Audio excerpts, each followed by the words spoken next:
hear me? Yes, we can hear you.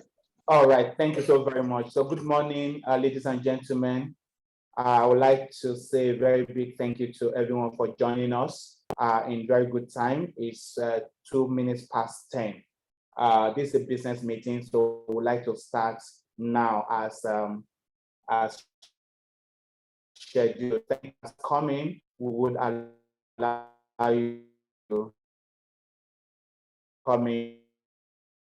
Of course, thank you. This is Ogtan Business Technical Forum for Q1, and we're very excited today to have our members and other business owners and business people around Nigeria and outside join us for this first Business Technical Forum for 2022.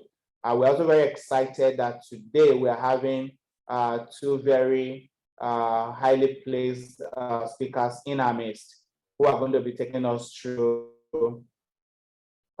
this session from now till about 12. I will be leaving that for Mr. Chris to introduce when we get to that point. Nene, please could you and introduce yourself in the chat room, your name and the company that you represent. This is very important for us, so please go to the chat room and introduce yourself why this is going on. And of course, we'd like to do quick housekeeping rules here. It's expected that some of us will have questions in the course of these presentations today. If you do have questions, up until the time we'll be allowing you to speak, you may want to write your questions down. So please go to the chat room also, and you can put your questions there. Myself and Darlington will be harvesting the questions and will be presenting to the speaker at the end of the presentation. We expect that you are not turning on your mic unless it's time for you to speak. So please, we need to prevent noise in this session. So please let your mic be on mute until it's time for you to talk or you have been recognized to talk. Once again, we want to say thank you for everyone. This is good. Over 50 people in attendance, just 3 minutes or 4 minutes to the meeting. Thank you so very much. So very shortly, we will be calling on the president, our president in Ogtan, to give the welcome address. And shortly after that, zonal coordinator, Mr. Chris, will be giving us the speaker's profile for today's meeting.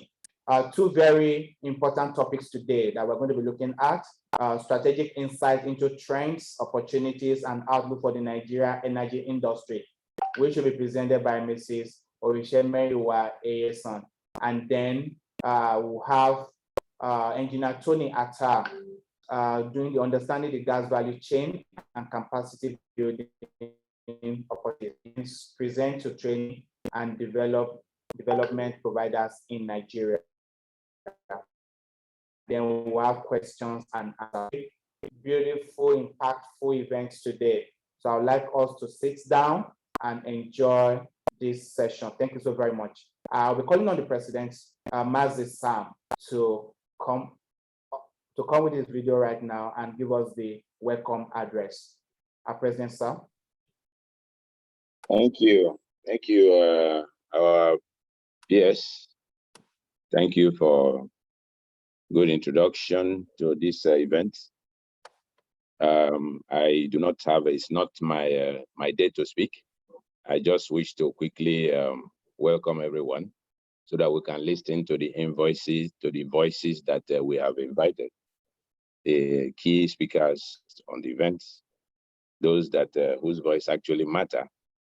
And so I want to just say a brief opening remarks and welcome every one of us to this Ogtan Business Forum, Business Technical Forum.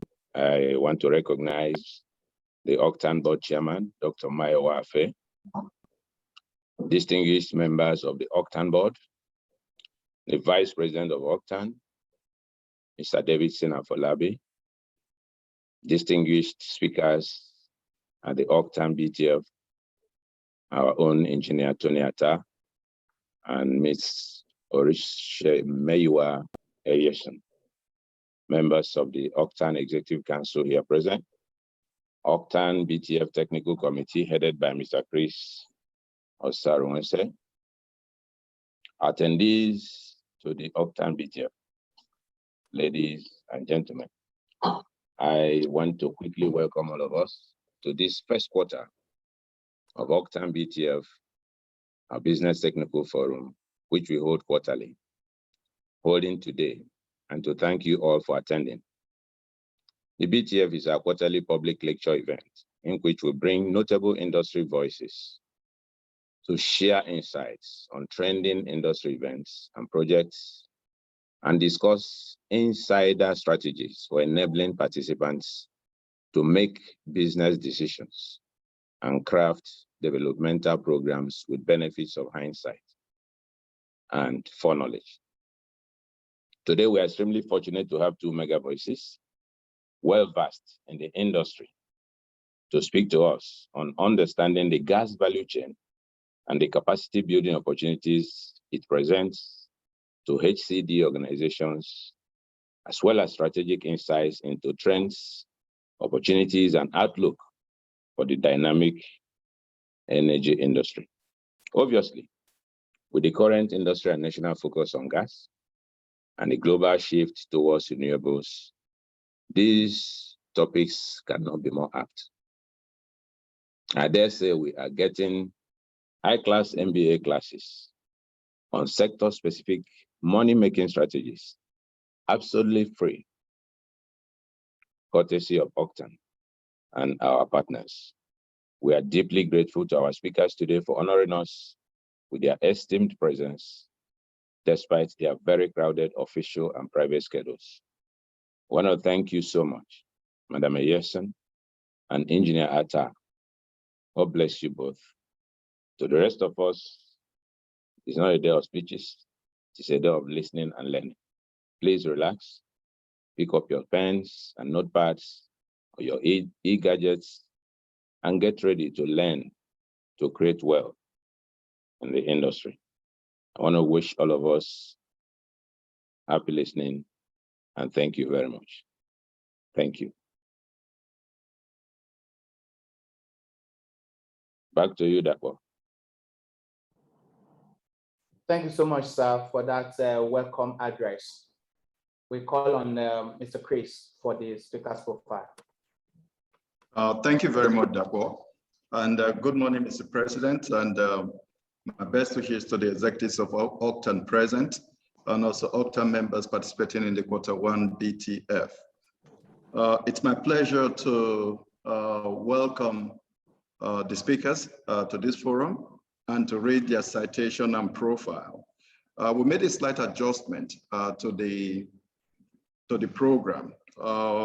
Discussing with the organizers, we agreed that it's perhaps best to read the profiles of the speakers just before their sessions. So this time, I'm just going to take the speaker for Mrs. ORITSEMEYIWA EYESAN. And after that, when it's time for Mr. ATTAH to speak, we will then read his citation. ORITSEMEYIWA EYESAN is the Group General Manager, Corporate Planning and Strategy at the Nigerian Petroleum Corporation, NNPC. Nigerian National Petroleum Corporation, NNPC. Her career with the industry, oil and gas industry, spans a period of about 30 years. Prior to her current role, she led the planning division of NAPIMS, an arm of NNPC, which oversees government's investment interest in joint ventures, production sharing contracts, service contract arrangements, where she played a pivotal role in restoring partners' confidence through the resolution of the intractable and protracted cash call challenges that had severely impaired further upstream investments in the Nigerian oil and gas industry. As the current head of planning and strategy for NNPC, she continues to champion initiatives aimed at progressively repositioning NNPC as a globally competitive national oil company, key of which are the resolution of the protracted Escravos gas to liquid challenges, resolution of PSC disputes, and the development of deep offshore PSC gas terms aimed at unlocking Nigeria's vast offshore gas reserves. She is currently championing NNPC's transition to an energy company by leading the restructuring of its commercial and institutional framework, as well as collaborating with other stakeholders in the value chain. ORITSEMEYIWA serves on the board of various NNPC subsidiaries and affiliates, such as its E&P business, Nigerian Petroleum Development Company, NPDC, and ANOH Gas Processing Company, and many others.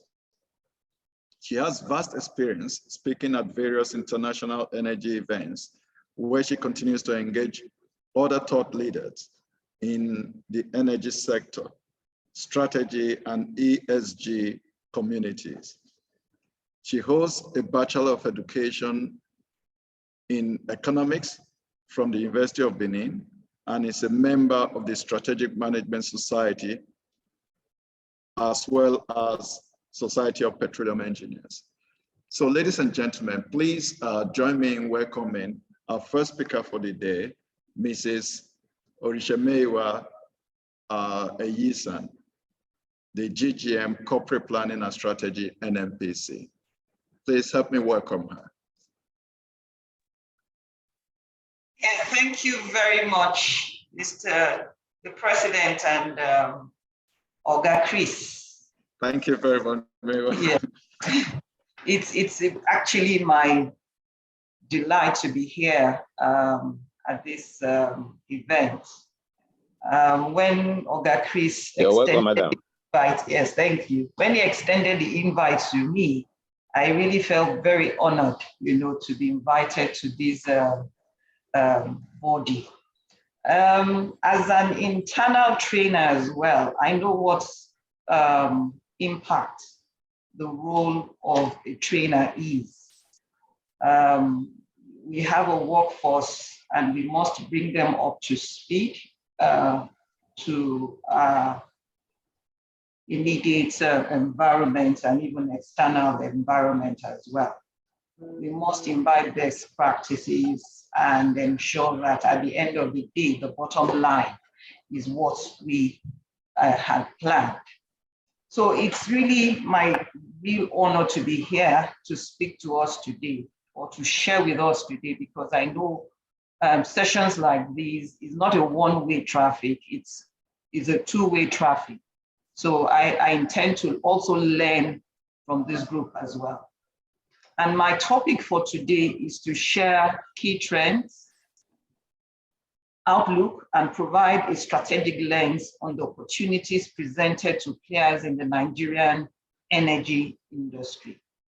I will approach this from, first of all, setting the stage. We'll delve a bit into energy and the economy, and then we will talk about energy trends and outlook, and finally, the energy strategy for us going forward. And before we do the wrap-up. So, what are the imperatives for us, or what are the issues that we are grappling with, even from a global perspective? I'm sure one of the first things that will come to mind is the price volatility. Never before have we seen a wide gap, on a month-on-month price deck than we have seen in recent times, where we see a jump of -40 to a +60 on a month-on-month. I think this is unprecedented. We have witnessed, the industry goes through cycles and we have seen volatile pricing, but never before have we seen this huge jump. Now, some of the things that are precipitating this, I'm sure we all are familiar with, because they are things we've lived through. COVID struck in a way nobody anticipated, even though there had been predictions that we'll we confronted by a black swan event. But when it finally struck, it was beyond our imagination, and the impact was beyond anybody could imagine. The sudden shock affected, of course, the market fundamentals, demand, supply, total destruction of demand, and supply was also impacted, obviously, and we struggled through 2020, 2021, and we thought we were beginning to see the light at the end of the tunnel, only to be hit by a usual occurrence in the space, from time to time, geopolitics. The Russian-Ukraine situation was one that anticipate will morph to the point where it is, where we have a total war. To layer on that, or even just before that occurred, we also had the energy transition enforcements. Just as we were coming out of COVID, beginning to see recoveries, the world leaders got together to say, no, we are tired of lip service. We have to take definitive actions, in the energy transition. Otherwise, we'll be left with no planet at all. And the call for action has also layered with it a lot of strings, a lot of constraints. Otherwise, man will destroy itself. So these are some of the underlying issues that we've had to grapple with globally and nationally. And in response to the energy transition script, we see poor or energy poor clients struggling to grapple with what in quotes, the superpowers have prescribed. In the course of the presentation, I will try to marry energy poverty and transition in some remote ways. So anyway, these are the things that that we've had to grapple with as a people. On top of all that, we've seen the price of gas hit the roof, and most coming from some of the points I alluded to. With the total demand destruction, everybody was in lockdown, and supply was grossly impacted, and it became almost impossible to keep up with gas prices. Now, if you look at the pricing, gas pricing, especially the TTF, from September 2021 to February 2022, we saw an average of about slightly less than $30 per MMBTU. However, we are seeing spikes, in gas prices as we speak, never seen before.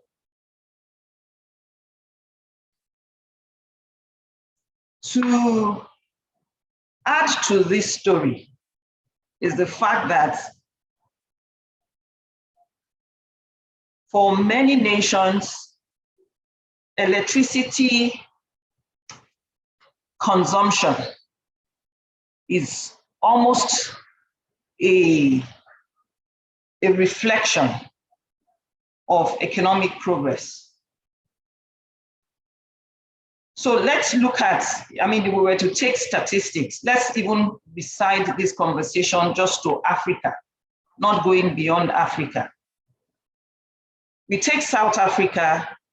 South Africa's electricity access is almost about 100%.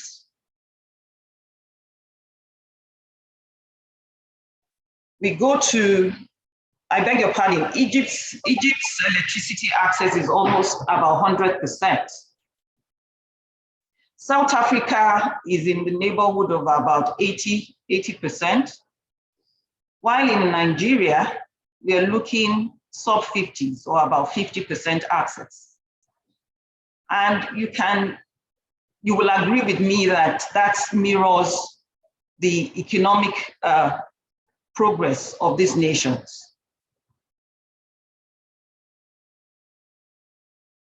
If you also look at the GDP correlation of per capita energy use to per capita GDP, you will see a strong correlation there as well. Taking South Africa again as another marker, we see their numbers pretty high, while Nigeria is not faring too well in this regard. Coming home to Nigeria, if we take our discos, the way the performance, assess the performance of our discos, just as an indicator, for how well the gas market is faring in Nigeria.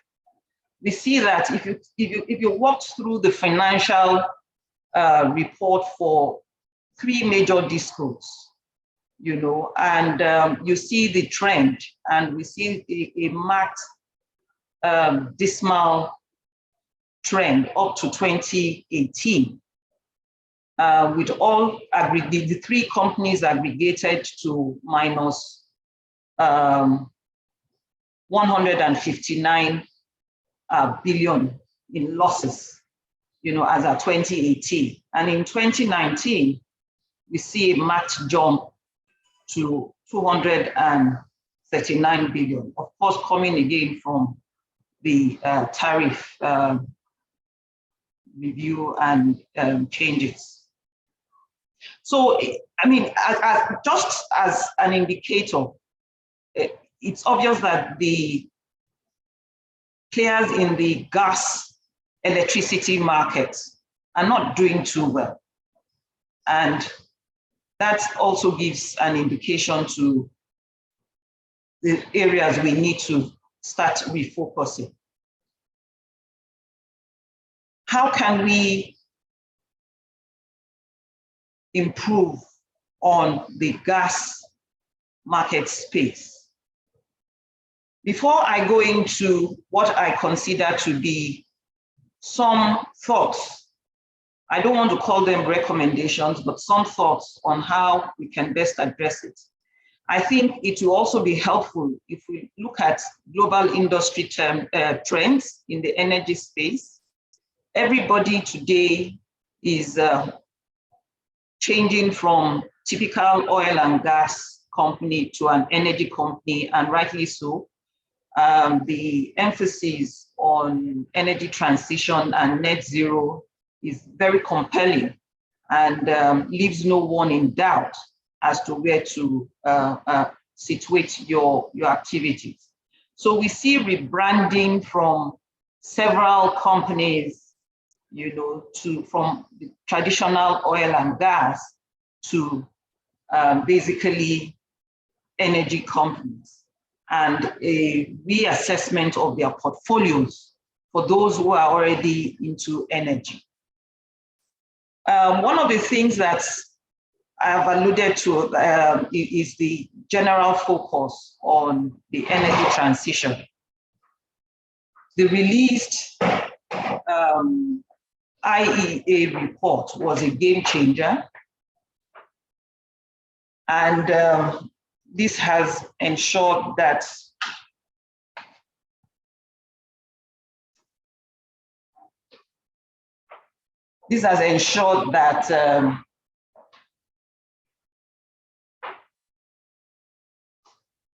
sorry, just a minute.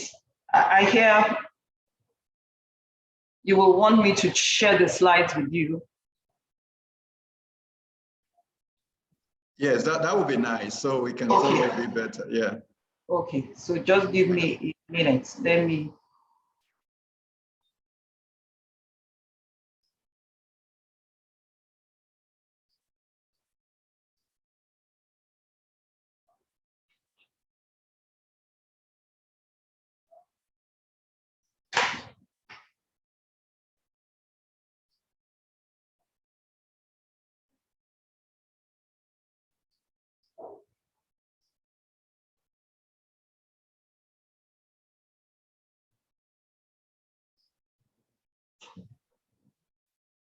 Yeah, we can see your screen now. Thank you. Okay, perfect, perfect.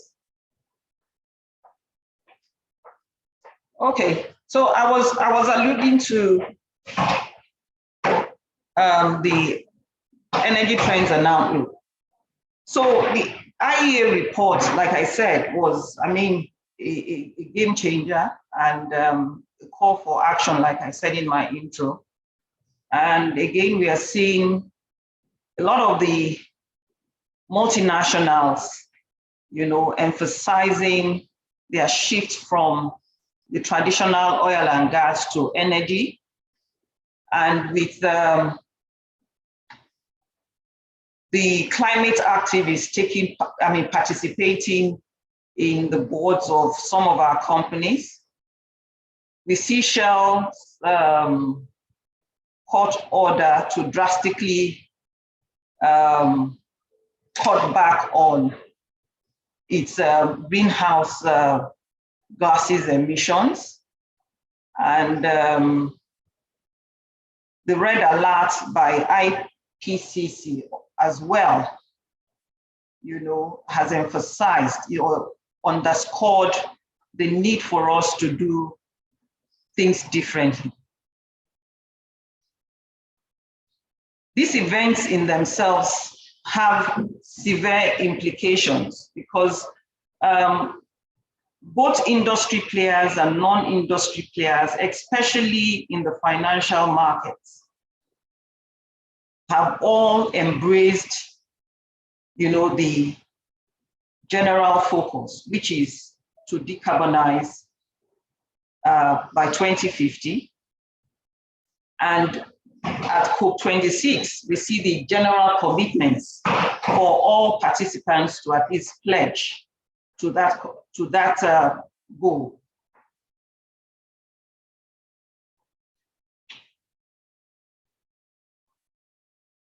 So,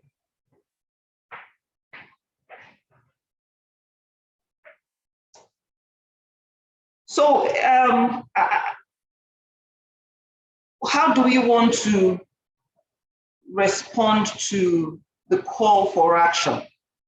For Nigeria, we took the decision that even before COP26, that we were going to do a whole decade focused on gas. I would say that was a proactive step because we saw this coming, and the Minister of Petroleum Resources declared that gas will be definitely our transition fuel. Nigeria is more a gas province. As a matter of fact, as a young employee, the first things we were confronted with in the industry was that Nigeria was more of a gas province than an oil province. But over time, we see that the emphasis was strictly on oil. And with the general call to decarbonize, I think we are left with no other choice but to focus on our gas resources. And like I alluded from the previous slides, electricity consumption is a reflection of your economic development. With Nigeria performing at less than 50% electricity access, I think it's a no-brainer to say that we have no choice but to develop our gas resources and to develop these resources really pretty fast.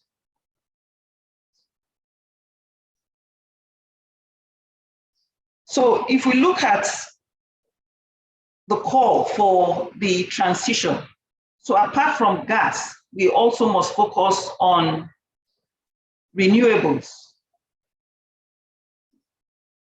So while we are pushing the gas agenda, our focus on renewables must come to the fore. And I see quite a number of energy companies participating actively in the renewable space. For Nigeria, this is an emerging space, but we see quite a lot of active participation in solar. Of course, hydropower has been. Wind is still not, we are still not there, but at least for solar, we are doing quite a bit. And I know some companies are already toiling or playing in the hydrogen space as well.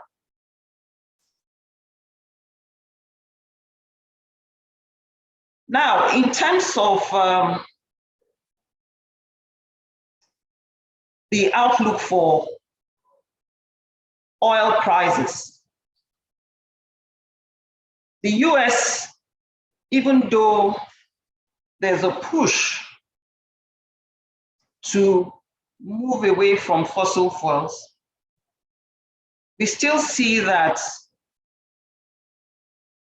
the forecast for the next 50 years, in the reference case, we still allude that there will still be high prices. And the range of these prices are between 90 to 150. And in a high energy market, we believe that the switch to alternative sources of energy will speed up. But the question is, are we able to mitigate the persistent high prices that we, for example, are currently seeing? And these are some thoughts that I believe we are all working. The US, even though they had called for a total switch by 2025, no further investment in fossil fuels.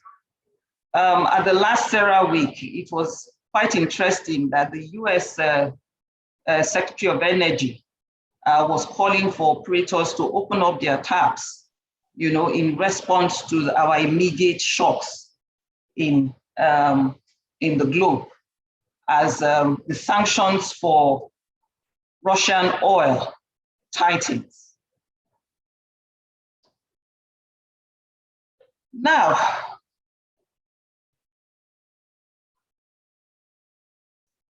what are the key imperatives for us?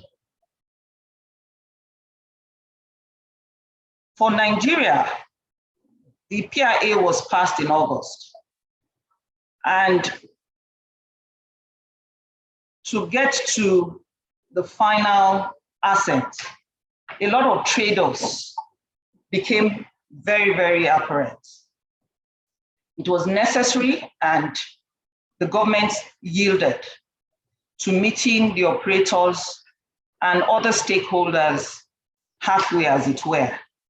So we have a PIA that, to a very large extent, addresses the concerns of both the industry players and the external stakeholders.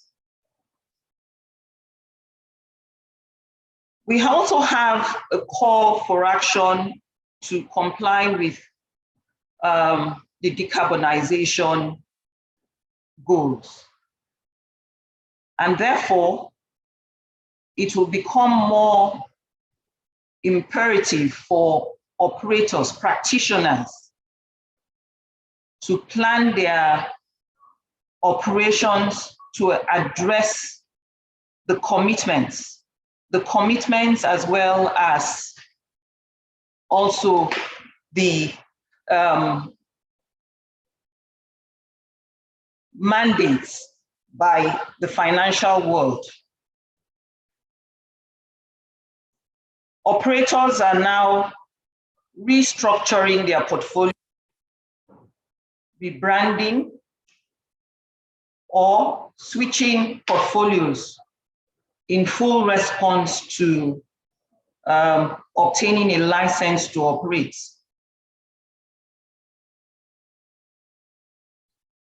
And we, as a nation cannot but continue to focus on gas. Gas for power, gas for transportation, gas for domestic utilization, gas for industries, you know, and the story must just be gas.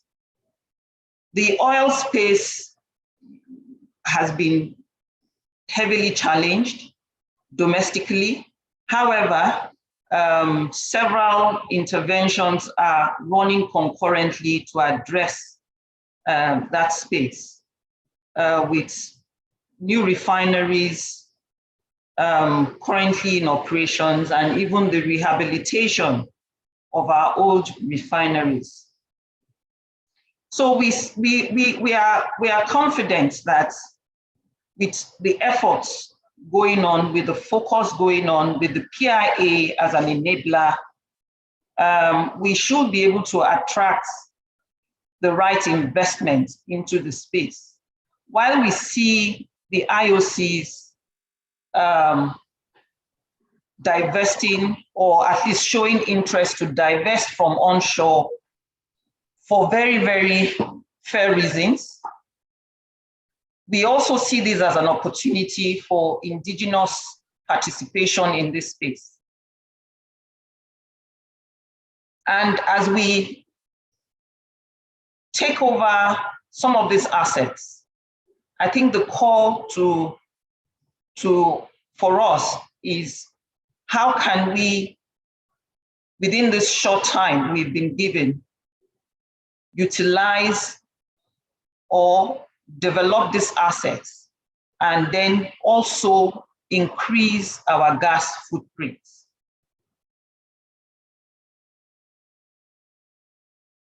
So while we call, I mean, the VP himself had, you know, severally reiterated the fact that it will be foolhardy to cut back on gas investments if you want to achieve the energy transition, because it is only where there is energy security that you can move towards an energy transition agenda.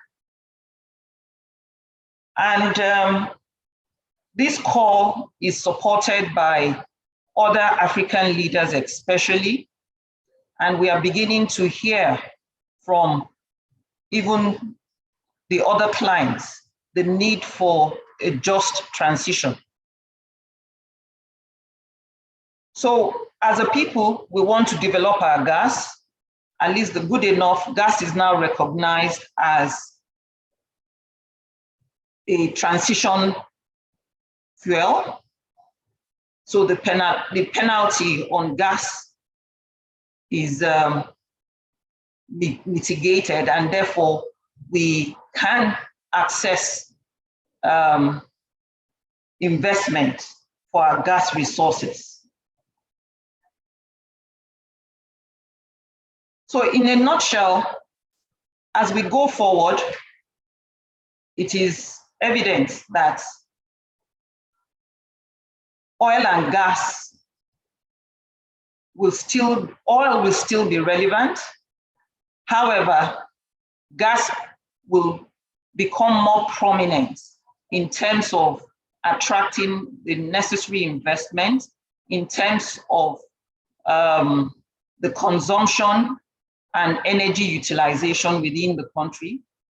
The PIA and other related legislative instruments give credence to this fact, and so we must, as a group operating in this space, you know, capitalize on this. We must also identify and pursue areas of energy efficiency in our operations to underscore the ESG metrics that have been set and are being modified as we go. And I must say at this point, while the Western world is focused on the environmental aspect of the ESG. It is important that as we develop our gas resources, we see gas as a cleaner fuel, and so it will meet the concerns. We must also address the social and governance bits in the ESG. And I think it will behove on us to push this, because a people without energy, an energy poor nation cannot have social stability. And we need to address this. So as we go into the decade of gas, energy transition, gas as an energy, as our transition fuel, it will be necessary to upskill the employees we have in the space. And I think that is where this body will play a very key role, not only for industry practitioners, other stakeholders. Sometimes you tune into media, social media, or mainstream media, and when you hear some narratives on what is happening in this space, you quickly identify that we have some gaps to fill in educating people on what the real challenges are. As we also go into the space, I think it will be important to support the global international bodies as well as local bodies in developing a sound tracking mechanism. Because as it is today, I struggle to even appreciate the baseline of our energy emission in the country. And I think working integratedly, we can, first of all, develop our baseline and ensure we have the right metrics to track performance as we go down the line. Our focus to pursue gas cannot be overemphasized, and the value addition from gas. I talked about petchems, I talked about gas for transportation, which is something NNPC is spearheading. As we walk through our new, the transition to the NNPC Limited, we will see more of our strategies to broaden our gas footprint. And I believe other participants in the industry are also doing the same. So in conclusion,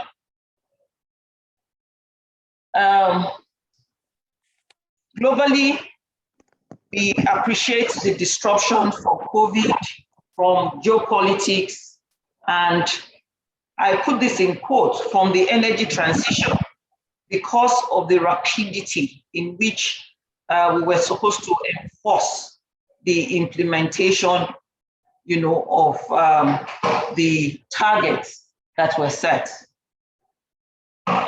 These in themselves have impacted on the Nigerian space, and as such, we need to up our game in electricity access. While net zero, while COP26,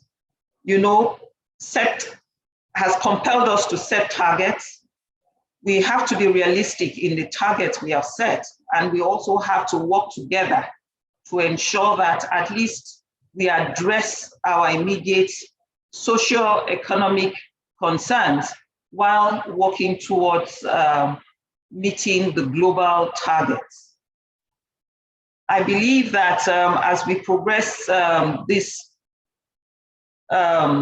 engagement, we will hear from other industry players on specific strategies used by different clients to address this global challenge and also the national challenge and the imperatives for us as a people. On that note, I would like to say a big thank you, and I open the floor to questions.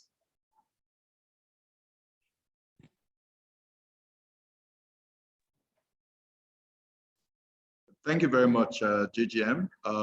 We'll now pass on the floor to the moderator. Dakwa, please. All right, thank you so very much for this very beautiful presentation. I hope you can hear me. Yes, I can.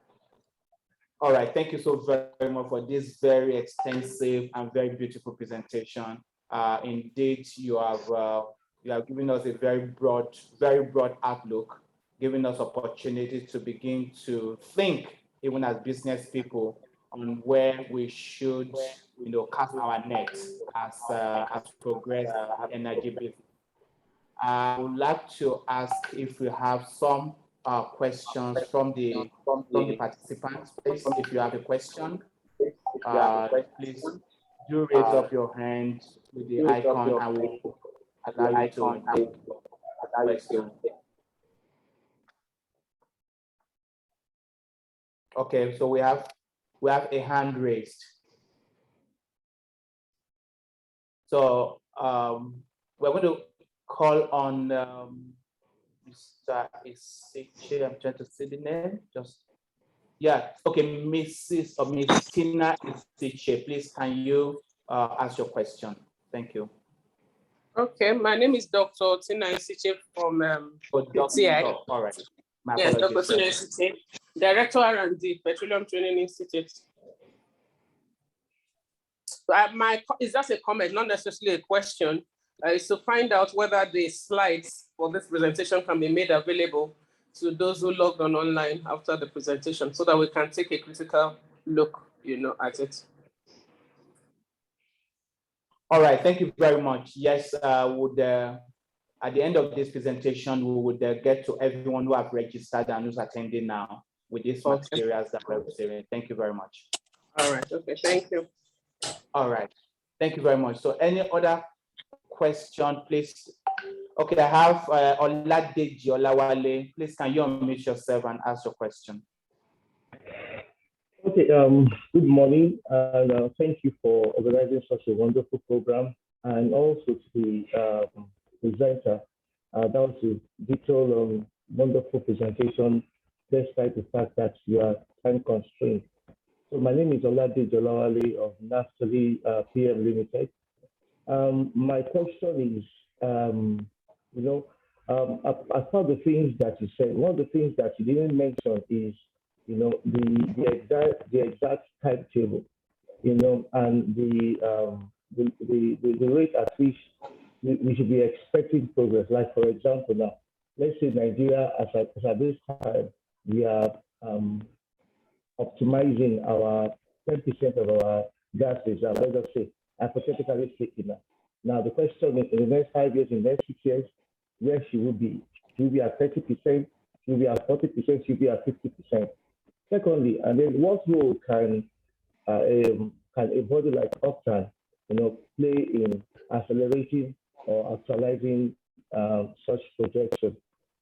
I'll be glad if such can be mentioned, so that we also, as a body, can also align ourselves to what's going on in our country. Thank you. Thank you very much, Lawale. Do you want to take that question now while we wait for other questions? Okay, I think I can take that. So there were two questions, if I heard correctly. First of all, the time frame for which, and the time frame and the targets for which we should be working by in terms of the gas development. The second one, if I also heard correctly, was Sorry, I think I missed that one now. The second question. Okay, the second one is Ogtan as a body, we have become well acceptable in the industry. The question is, how can we align to help or to assist and to accelerate the projections that the government or the agency responsible for this? Okay, so let me attempt to address the second one first, and I'll go to the first question. So in the course of my presentation, I mentioned that, I mean, looking at the entire oil and gas space, quite a lot is evolving. We are moving from traditional oil and gas to energy entities with the focus on other energy businesses. Now, as Ogtan, I believe that there will be need to upscale industry players. And this is where you play a key role in terms of the unique skills. A lot of the work that we see is in digitalization, use of artificial intelligence to support operations. There's a lot of innovation, coming into the space because everybody is working towards more efficient operations and by reducing your emissions as well.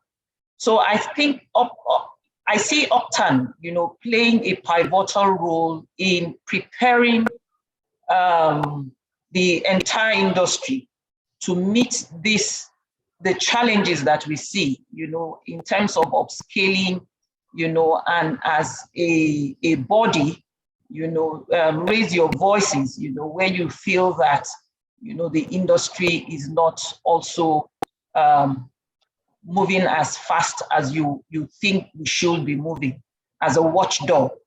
So that's what I personally feel there.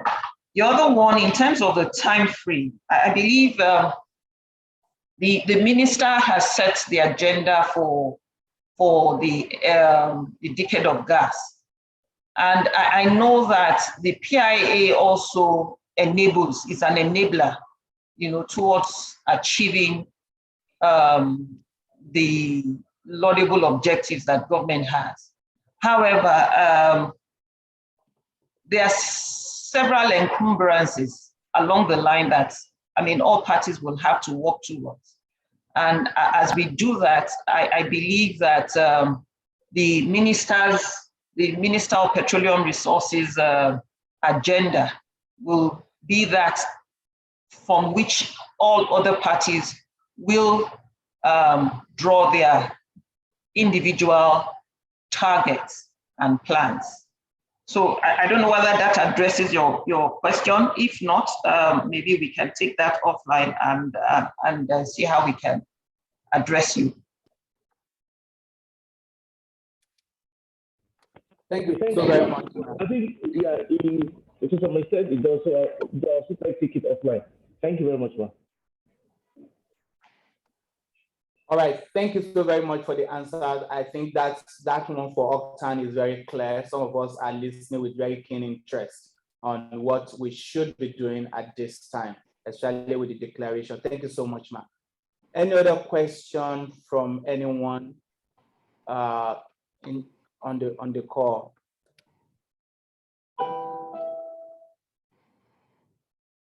All right, so while we see if we still get anyone, we would like to say a very big thank you to you, ma'am, for this time that you have taken out of your time to engage with us in Ogtan. We believe strongly, just as someone has asked, that these slides will be available for us for our further learning and research on how to maximize the content of what you have shared with us. I think the data there are very rich data, and as we know, data really don't lie. So we'd like to be able to have this slide from you, and with your permission to be able to share with our members who have registered and attended this meeting today.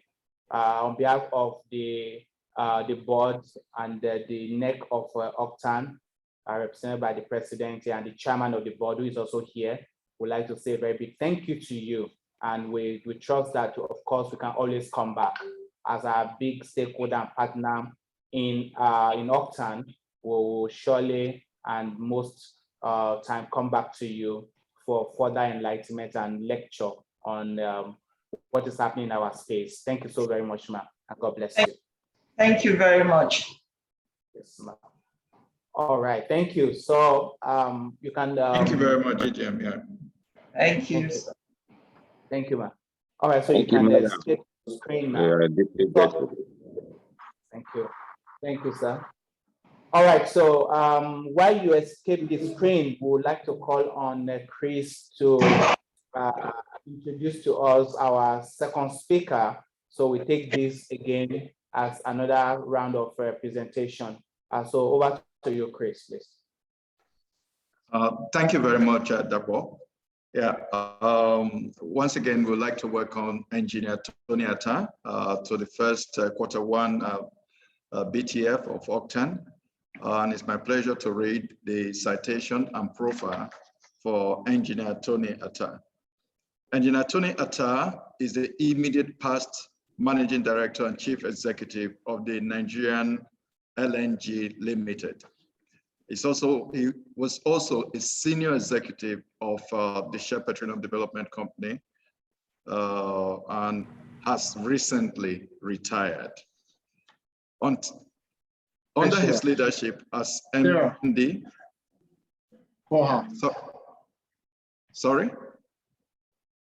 Under his leadership as MD CEO, he led NLNG to achieve many great milestones, amongst which include major transformational journey to make Nigerian LNG a world-class top quartile company through a realignment to win transformation project, which established and entrenched the true DNA of the company, laying the foundation for growth and readiness for the ongoing energy transition and digitization.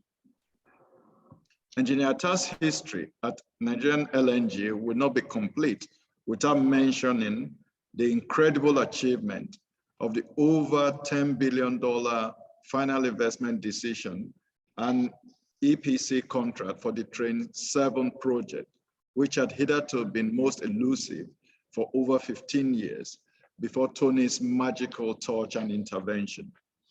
These achievements, amongst many, through his exceptional leadership, made NLNG the Company of the Year for 2019, Company of the Decade in Nigeria in 2020, and globally clinching the LNG Global Award for Exceptional Performance in 2020, all in the middle of the global COVID-19 pandemic.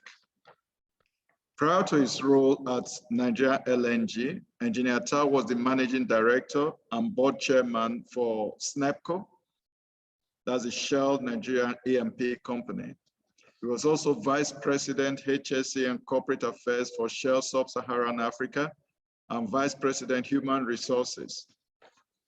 He has had a very distinguished career in the industry across Europe, Russia, and Africa, where he led multidisciplinary teams with diverse cultures to create and deliver value to stakeholders.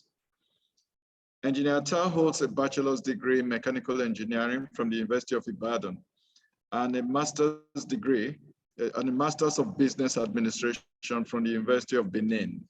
He's a fellow of the Nigerian Society of Engineers, member of Council for Regulation of Engineering in Nigeria, COREN, and a member Society of Petroleum Engineers, SPE. Engineer ATTAH is a staunch advocate of gas as energy of choice in the current reality of energy transition, both domestically in Nigeria and globally. He's renowned for his strong strategic and commercial mindset, which is underpinned by a solid technical background and exceptional leadership capabilities. He's epitomized by his focus on people and on delivering business value to stakeholders. His personal core values are humility, excellence, integrity, and respect for people.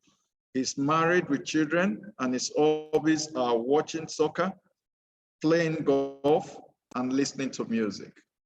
So there, ladies and gentlemen, please help in welcoming Engineer Tony ATTAH, our second speaker.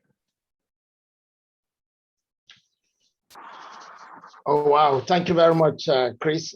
Can you hear me okay? Let me just confirm my Yes, we can hear you.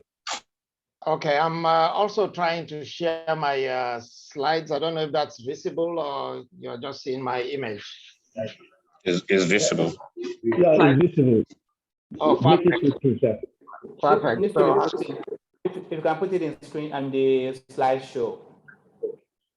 it's a slideshow from my end. Oh, okay. All right, sir. It's not visible slideshow? No, it's not. It's not slideshow.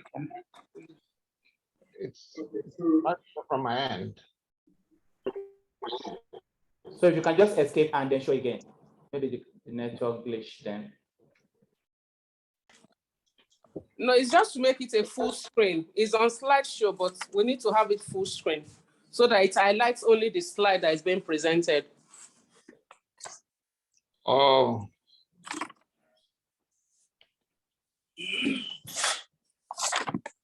Okay. Is it better now? Yes, I think we can proceed. Yes. Yes. Yes, it's on slideshow now. All right, great. I thought Darlington was trying to test my IT skills, having supported and helped me very much earlier on. I really like to thank Ogtan for having me, but especially Chris for making sure. I can see why he's been very successful. As a brother and friend, the man did not give me 1 second to even think about this, even though I told him firmly that I'm retired and just allow me play my golf. The man said, no way. Ogtan would like to hear from you. And I'm glad he didn't relent until we are here today. But I also must thank Dr. EYESAN, my dear sister, it's been a while, for sharing the details on the industry and the outlooks. In fact, as she was speaking, I was beginning to ask myself, she's giving the entire message. What more do you want to add to that quality and the global view, the energy transition? But I'll just add a little bit and hope that you can bring the two together, because I don't think the stories are dissimilar in any way. Overall, this is my second time of interacting with Ogtan. I think the very first time was maybe your inaugural session somewhere in a hotel. And since then, I had not heard much from Ogtan. Maybe it's me being busy and focusing on other things, but I think it's important that I stay connected with Ogtan now as a retiree, and you will see one of my recommendations to you. But congratulations for having stayed the course to date, and I wish you great success.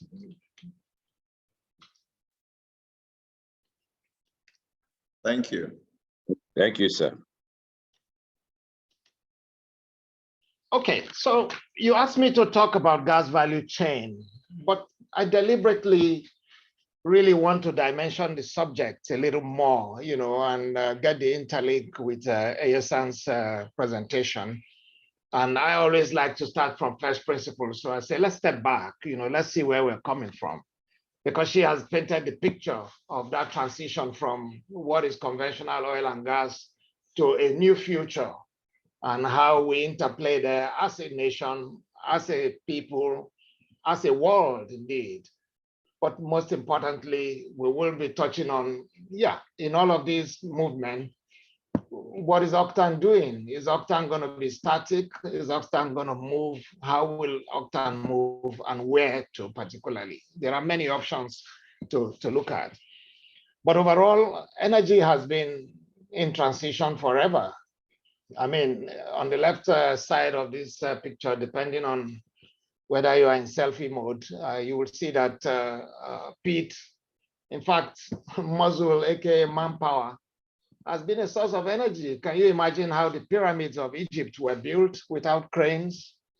Those are manpower and those are sources of energy. So human beings were even sources of energy at some point in our evolution as a people. But essentially, the last 100 years has been more about fossil fuels, irrespective of which of them you touch, whether coal, which today is the cheapest one, or you stay with oil and gas that has become predominant over the last 100 years.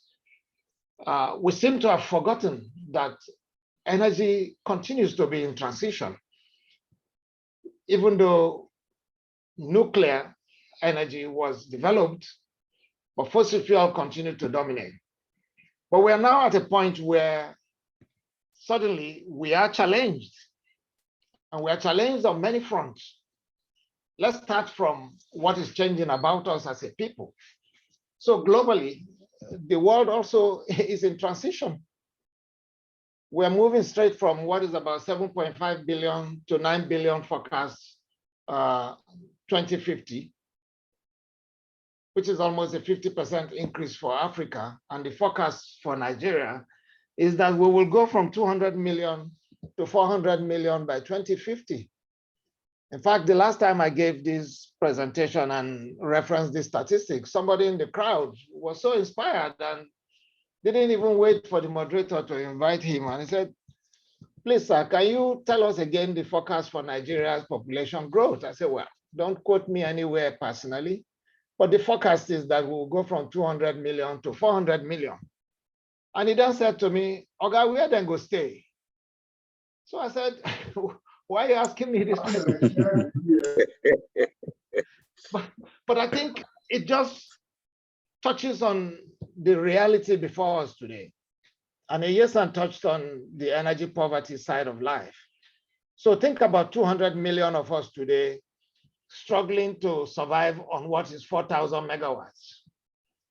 Then imagine when we are 400 million, even if you are 300 million, what quality of life we will have, what quality of progress we will have as a nation, what level of industrialization we can achieve. When, if you benchmark against South Africa, that is about 60, 70 million people, have actually declared emergency that their 45,000 megawatts is no longer enough. So one of the most famous words in South Africa today, very derogatorily as well, is load sharing. So if you know any South African, just ask them, what is load sharing? They're going to speak to you with so much venom and anger. Now that's 70 million people annoyed over 45,000 megawatts, but we are 200 million debating whether we will go from 4,000 to 8,000 or to 9,000. But it doesn't matter what you do. The world will move on. But overall, the global demand for energy is also set to increase by about 30% in the time frame. And if you know that today, half of Africa, that's about 600 million people, have absolutely no access to electricity. So therein lies massive opportunity, but also therein lies some challenges. As EYESAN mentioned, the world is moving on. While we want more energy, while Africa is complaining that we have none, half of Africa in darkness, Nigeria, 200 million people sharing 4,000 megawatts of reticulated power, if I can call it that, because I know you have your I pass my neighbors and all of that, but that's not what we're talking about. We're talking about integrated energy availability to people. So that poverty index is not about standalone individual generators. It's about how you can integrate power and make it available. But no man is an island. So essentially we have to respond to what is happening in the world. So the world says, hey, we have only one planet and we must protect this planet. And climate change, global warming is put everything at risk for us, to the extent that if we continue to allow the temperature grow by 2%, we will all go into extinction in a very, very short time, depending on what reference case you are looking at. But essentially, this is about environmental sustainability, which actually is quite existential. But then there's the affordability and availability challenge on the other hand. On another hand, it's even around security. In this case, it's security of supply, which COVID actually taught us that supply means nothing if there is no demand. So in the past, as economists, we talk mainly on security of supply, but today, the current reality is you have to talk security of supply and demand. You may have supply and there's no demand, like we saw in COVID. In fact, for COVID, both supply and demand were impacted, but also the reliability of the energy source. And that is where the real challenge from the ESG standpoint, which EYESAN mentioned. I'll come back to it, but let's look at what the global energy mix looks like today. So it's thermal, it's geothermal, it's solar, it's biomass, it's hydrogen. I'll touch on hydrogen, it's oil, it's gas, yeah, nuclear, hydro. Some of you may recognize already a few of these in Nigeria. But then the world has said, we want more energy, but we don't want it at all costs anymore. We want it clean. So anything that is not clean, that will be contributing to the 2-degree challenge in terms of global warming, we want to do away with. And systemically, doing away with it is invoking penalties if you are not decarbonizing fast enough. So today, if you are setting up a new project within the oil and gas industry, at least in Europe, you have to put a burden of carbon tax on your project. You have to put a burden of abandonment after your end of field life on your project. So you can see that things we used to take for granted are now becoming serious issues. Things that we got away with in the past are now becoming things that we are not allowed to do, which is why the conversation around energy transition, in my view, would have to be heavily centered around the energy mix. Because anyhow you look at it, a lot of the advocates for renewables, yeah, I'm a big fan of renewables. But if you go back to the growing population that we just dimensioned and the 30% energy demand, even though there's already energy deficit today, one energy source indeed cannot deliver the energy of the future. So there has to be a mix. But on balance, the attention is more on renewables, focusing on wind, solar, hydro, yeah, and all other possibilities. But it is quite a serious situation to the extent that it's not just about the focus on renewables, it's about the deliberate element of not financing and funding the fossil fuel energy sources. I mean, you can say, okay, well, I was at CERAWeek and they're all cranking up engines saying, no, forget about what we said at COP26. Please, please just open up. Of course, that is an emergency situation. That is an urgent situation requiring response to the unfortunate situation in Ukraine. One way to look at it is to say everything that was discussed at COP26 has been thrown away and we are back. So fossil fuel will be back.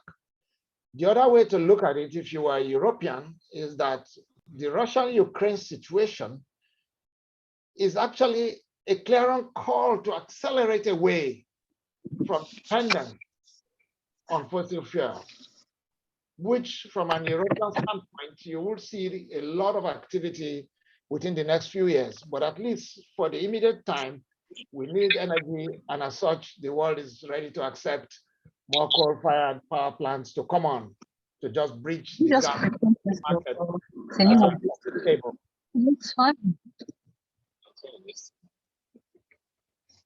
I'm getting some reflections. If you can go on mute, that would be very helpful. So we talked about gas as a sustainable partner, but gas as also is a transition fuel. And I dare say gas is the future. Gas is the fuel of the future. Already it is the fastest growing transition fuel. Interestingly, even from an LNG standpoint, the forecast is that it's going to double by 100% by 2040, which is not far away. But the positive for gas is that gas is abundant, it's available in abundance. It's cleaner, at least 2-3 times cleaner than coal. It's cheaper and offers the solution we are looking for. But there is another threat. When we talk about gas, we talk about the advantages for Nigeria as a gas nation. We will continue to export and all of that. And I think my conversation will be more around domestic gas. Hydrogen is rising, depending on who you speak to. So if you speak to Elon Musk, he's going to tell you, as he has been quoted, hydrogen is the dumbest source of fuel. But so have people said about electric cars that he is now championing. So I don't rule out anything. We were at a conference in 2017 in Japan, and some elderly retiree-looking fellows came to our stand. And they were happy to see Africans. As far as we were concerned, we were all from the same place, but we insisted we're Nigerians. Yes, we're Africans, but we're Nigerians. And with technology on the spot, he checked online, oh, Nigeria, you have plenty oil, you have plenty gas. So we chatted. Eventually he said, well, we don't have anything, we don't have any natural resource in Japan, but thank God we have water. And in a few years, we will drive our cars on water. Because of the poor English they spoke, we actually thought it was a joke, and we had a great laugh together, and they left. But 2 years later, about 2019, then the emergence of hydrogen as a credible source of energy started to take center stage. And because it's 100% renewable and available, ladies and gentlemen, take water, subject it to some hydrolysis, and crack hydrogen, separating it from oxygen, release oxygen, which helps humanity, and make use of your hydrogen. Sounds simple, but it's a bit early in the technology.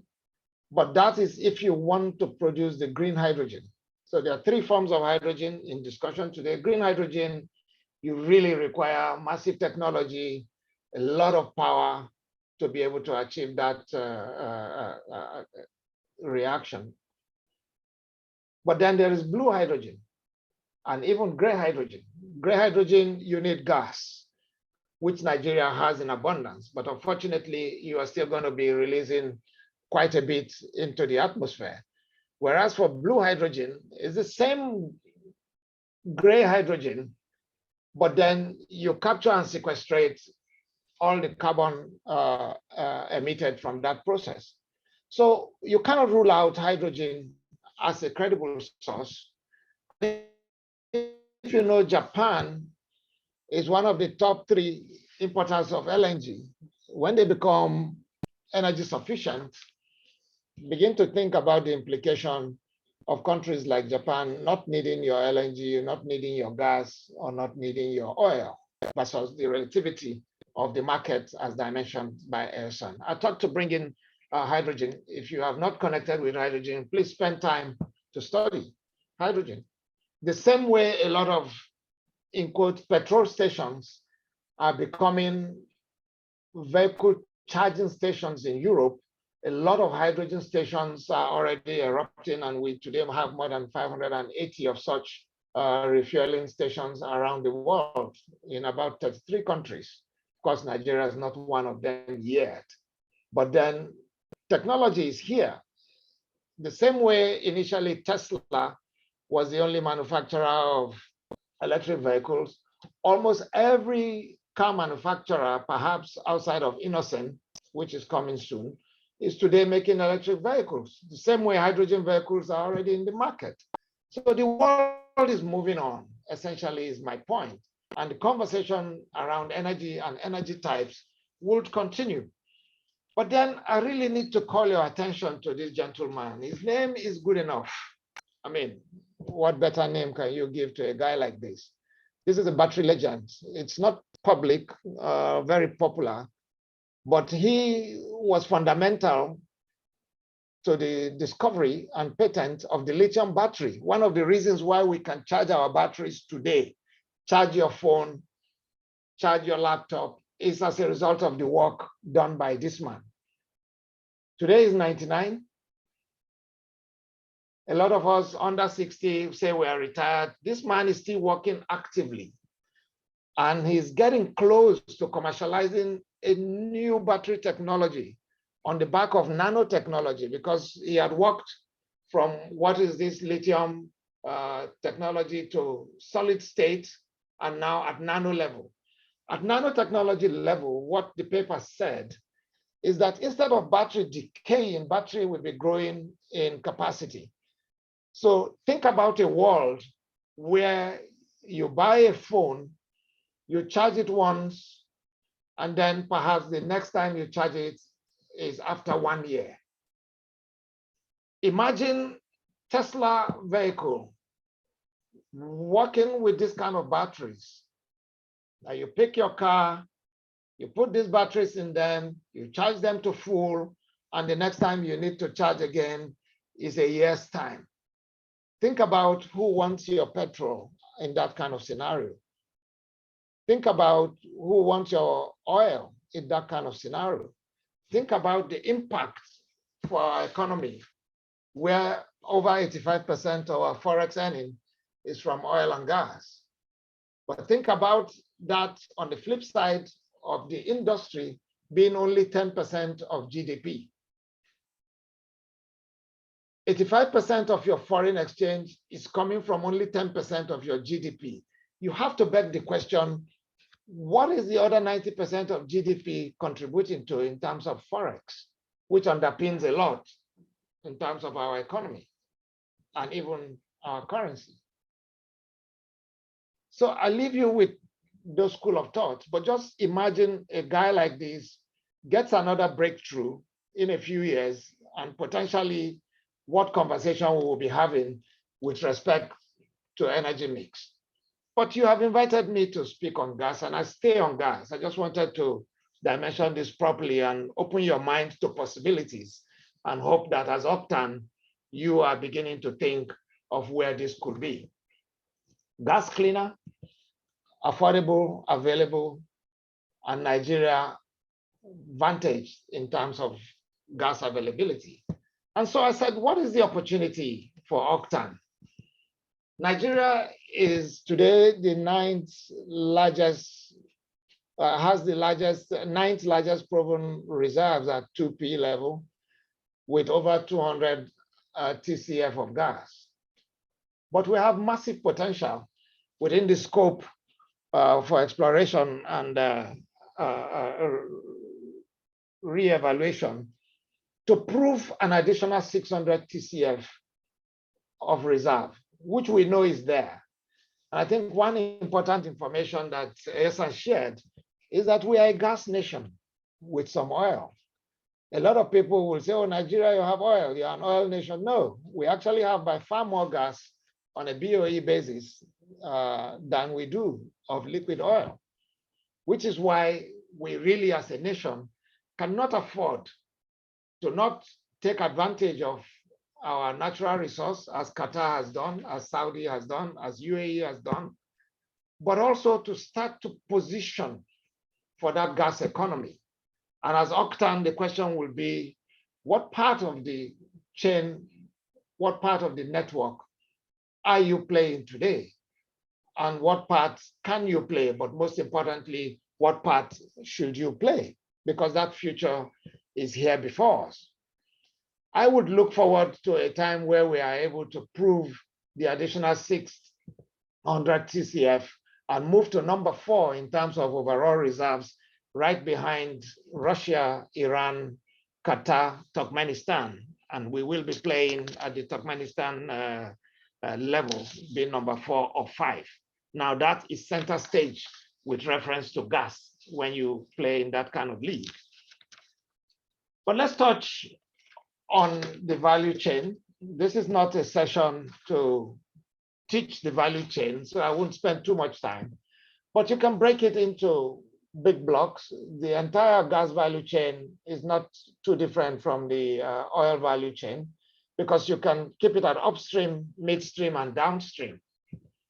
And upstream, most of you are familiar with, is about exploration, is about field development. When you find, is about production. Yeah, it's about machinery, equipment. But when you talk about value chain, we never talk about people. Maybe that is where Ogtan needs to help us flip the narrative to move away from value chain and focus on value networks. Because when you talk about value networks, you must include the stakeholders and you must include the social aspect. And on the back of ESG, you cannot ignore environment. Because most times when you talk value chain, it's just about the kit and the interconnectivity. Whereas value network is about the relationship more beyond the interconnectivity of the multiple parts playing in there. So yes, it's about production in the upstream, but it's about taking your product to point of need or point of processing, which is where the midstream is in play in terms of transportation, processing, storage, and ultimately coming out with whatever products you want to sell or you are marketing, which also includes transportation. But within all of this, clearly there is safety. There is safety, there is technology, there is presence of human beings. But then I have said somewhere that the biggest disruption that we are going to see by that, before that 2040, is going to be about technology. And you can see the same thing when you look at the LNG value chain. Yeah, it connects from upstream. It's about bringing the product to some LNG terminal, carrying out a process of liquefaction, stripping LPG, stripping condensates, deploying technology to cool the gas to minus 162 degrees in cryogenic phase, liquefy it, put it in a ship, and take it to a place where ordinarily you cannot send a pipeline. Now, this is about transportation. Because it is at minus 162 degrees centigrade in atmospheric pressure, it's in liquid form. When it gets to the customer base, they don't want your liquid, they want gas. You have to warm it back to move from the cryogenic phase at minus 162 degrees to gaseous form, and then you have another distribution chain of how you get it to your customers, which is the LNG value chain. The LPG value chain, which is crucial, that's one that we must talk about in Nigeria. I am very passionate when I talk about LPG because I know the importance of LPG. Today, the biggest source of energy in Africa is biomass. In Nigeria, it's the same, is wood, firewood. Yeah, people are still chopping down trees to cook in 2022, but that is where we are. Whereas we say we are a gas nation, so you can see the big opportunity in the LPG value chain. It's about producing it, shipping it, or piping it, but it also requires jetty, storage, bottling, and all of that. Yesterday, some fellows were talking to me about their plan to set up a epoxy-based cylinder manufacturing company in Nigeria. There probably is already one, but I think there are lots of the metallic cylinder ones. Then there is standardization. There is safety. There's awareness, societal awareness, which is crucial when you differentiate value chain to value network. Somebody is going to be responsible for that awareness. Somebody is going to be responsible for ensuring that things are safe. Somebody is going to be responsible for ensuring that whatever cutting-edge technology is available in society, we have people who already are connected with it in Nigeria. I visited ATTAH in my time as MD and LNG to just see how the process of transferring our LPG into tanks happens. I was shocked to find that, first of all, there is a flange on the ship. They bring their own hose, which is flanged. And I sat there in horror watching an operator using metallic hammers to tighten the bolts around the two flanges. First of all, you have tightened the vessel to your hose connection to transfer LPG, which is gas, and potentially hazardous, flammable, and dangerous if not properly managed. If there is an incident with the ship, how does the ship move away? If the incident is with the ship, how do you protect your facility? So I called the man, I said, you've just integrated the risk across this chain. Is this how we do it? So he said, no, normally we should use a breakaway coupling so that the vessel can break away or the shore asset can break away depending on where the danger is. And I said, but why aren't we doing that? They said, well, can't remember the last time we did that. So we as NLNG at the time actually had to invest in the safety of how we unload our LPG. Now, somebody needed to train these fellows. We had to go find people to help us carry out training on LPG safety in ATTAH. If I knew Ogtan at that time, that is scope for Ogtan. But I don't think Ogtan needs to wait to be invited. Has Ogtan visited that facility before and not seen this kind of opportunity? So I'm a bit thought-provoking in terms of, is Ogtan waiting to be called, or is Ogtan taking advantage, maybe via some site visits, to see things and then get creative about where Ogtan can make a difference in the value network. This is a report by PwC, and what they've estimated Nigeria's overall gas value chain is about $20 billion per year. $20 billion. Direct economic value add of half of that. But overall, LNG will deliver, if you are lucky, $8 billion, but with the heated market today, you may be seeing $9 to $10 billion per year.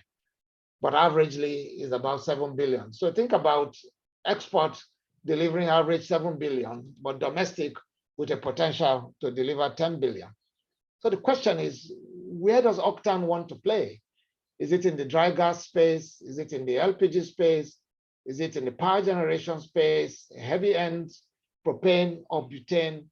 Where does Ogtan want to play? And I think for me, it even goes further to say, what does Ogtan stand for? And I ask this question quite deliberately because gas is very versatile and offers you a lot of opportunities. So if I say, for example, Tiger Woods, I'm sure Chris will say golf or golfer. If I say Michael Jordan, you will say basketball or basketballer. If I say Kwame Nwankwo, you will say Nigeria's footballer. Pele, footballer. Serena Williams, you will say long tennis. If I say technicians, you probably will say Filipinos. What if I say Ogtan? What comes to mind? Maybe it's my relationship with Ogtan, but I struggle to put one purpose around Ogtan today, which is why I think Ogtan need to introspectively step back and then reflect on what core areas Ogtan wants to be known for, and then do everything possible to maximize and take advantage of being the niche leader in that area. As you have seen, the value chain, both in LPG, LNG, there is power, of course. You have maritime shipping, you have pipelines, you have tanks constructions, there is safety, there is standards. SON alone cannot deliver the standard we need. SON even needs help. We have the environment. We talked about value networks, which bring stakeholders and the social side into it. We have people, communities. How will they know this process? Then we say there is a lot of disruption by communities. Who is to educate them? Who is to train them on the positive relationship they need to have? How they need to live side by side with industry, especially moving towards gas. With operations and maintenance is perhaps your bread and butter, but cylinder manufacturing as a future, the Honorable Minister mentioned 10 million cylinders will be produced and released into society. But I tell you, that's not anywhere near enough. The market dimension for LPG in Nigeria is 3 million tons per annum. But we've only just done 1 million tons for the first time in 2020. So think about that scope. Think about where you can play. Think about ASME codes, inspections, corrosions. Where are you going to play? Where are you going to show up? And what are you going to be known for? But then gas is so versatile, as already referenced. You can see gas present in petrochemicals. Some of you perhaps witnessed the commissioning of the Dangote fertilizer factory. The main feed is gas and urea to fertilizer. So essentially, you can even say gas to agriculture, gas to transportation, aviation, gas to auto. Auto gas has been launched in this country. Gas to marine in the maritime space, gas to employment. But then in all of this, my sense is that the future will be about digitalization and technology. So essentially, the base question will be, what kind of skill sets will be needed for the future? So what kind of talents does the future need? What is the talent of the future? But what is the talent for the future? And you need to reflect on these two mutually inclusive statements. The talents for the future and the talents of the future are two uniquely different requirements. So artificial intelligence is here, like it or not. Internet of Things. Some of you have Ringo at home. My friend was in the US with me and said, oh, I haven't checked my house. I said, how do you check your house? Brings his laptop, his iPhone, connects to his house and can see his nanny and things. We were in the US. I said, can you press this thing to do some things? He says, yes, the technology is coming. So he can actually set a timer for his AC to come on, go off from the US or from wherever he is in the world. Somebody rings his bell, he can answer and say, hey, here, what do you want? Say, oh, I brought this message. No, go away, I'm sleeping. But the man is in New York. Artificial intelligence, robotics. So where are we today? Are we still grappling with pneumatics and basic technology? How can we accelerate? How can we transition to be prepared? Where is the transformation happening? And what can the role of Ogtan be in all of this? So we talked about energy transition. We talk about energy demand. We talk about energy poverty. But we talked about the big, massive opportunity for Nigeria on the back of gas, which is why the Honorable Minister declared the decade of gas. And on the back of decade of gas, you had everything from EYESAN. But my own thoughts will be around, are these opportunities for Ogtan, from digitalization to energy transition, to changing energy mix, to focus on gas in Nigeria, to technology, and indeed focusing on the kind of talents that will be needed for the future. What kind of training do they need? So I have some thoughts, and I posted the question, what next for Ogtan? What is the future for Ogtan? But I really would like you as a group to think about what Ogtan should be known for, akin to say Tiger Woods, and we all say golf, or Serena Williams, we say tennis, or FITA, we say Filipinos.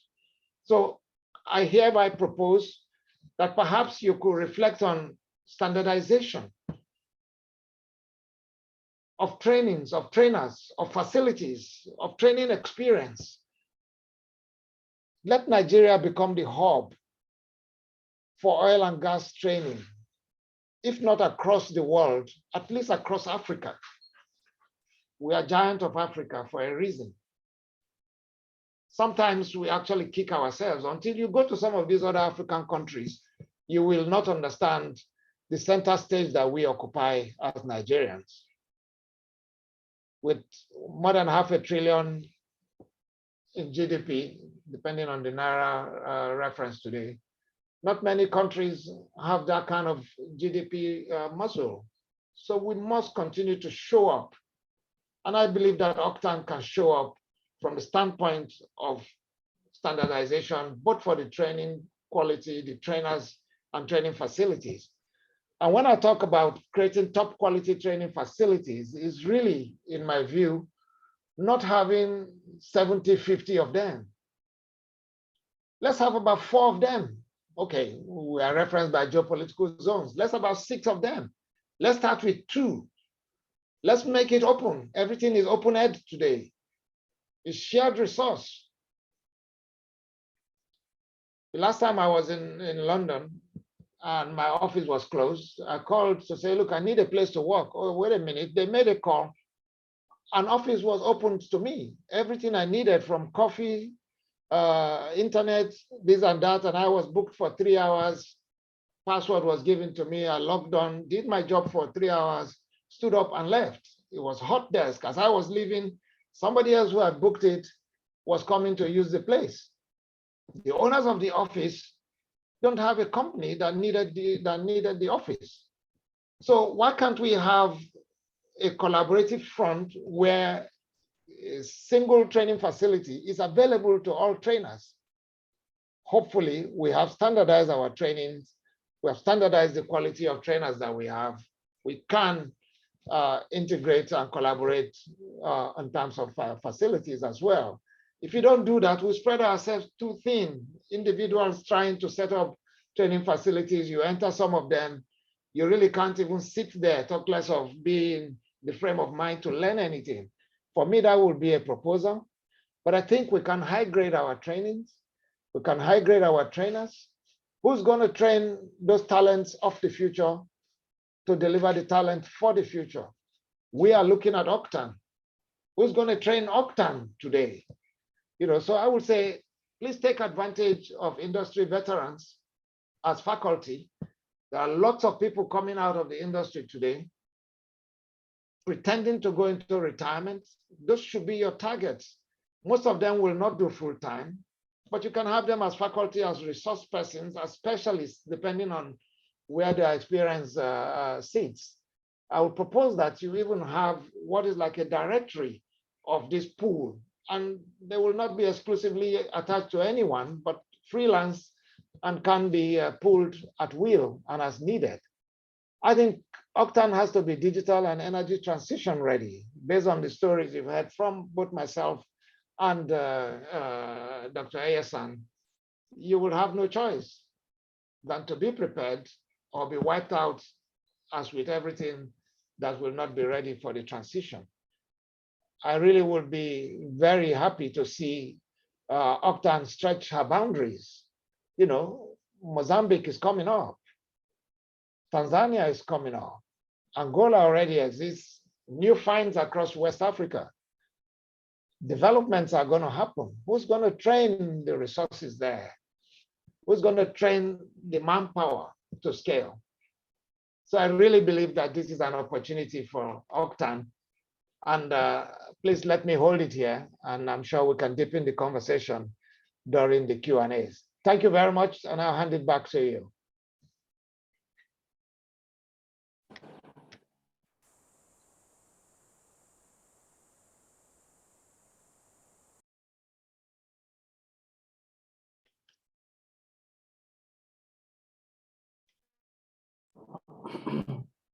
All right, thank you so very much, to Engineer Tony ATTAH. I would like to say a big thank you.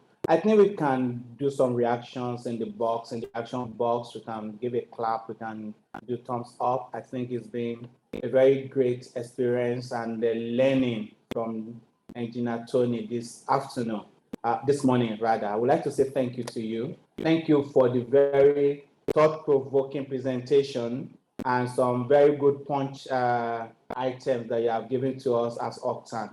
I'm sure we are all looking at this very, very carefully, listening to you as an industry leader and thinking to ourselves, how do we implement? How do we forge ahead? How do we use some of this data that you have given to us? And how do we exactly position Ogtan to where it should be? So thank you very much. We really do appreciate your time and your presentation. All right, so questions from us. If you have a question, I'm sure some of us have questions. There have been good comments, in the chat room, very thought-provoking, and we'll be happy to say thank you. This is a very insightful discourse. Thank you very much, Engineer Tony ATTAH. So if you have a question and you want to raise your hand, we'll recognize you and allow you to ask your question. Please do raise your hand in the reaction section, and we'll call upon you to make your comment or your question. While that is going on, we have one or two questions already in the chat room, so I will read the first one to Engineer Tony for an answer. There's a question here on from Frank Egede. Said, do you envisage international regulations that will constrain us not to fully utilize fossil fuels? If yes, what proactive steps do we need to take as a nation? From Frank Egede, PTI. That's the first question to Engineer Tony. I think maybe you'd like to have that answered first before we go to other ones.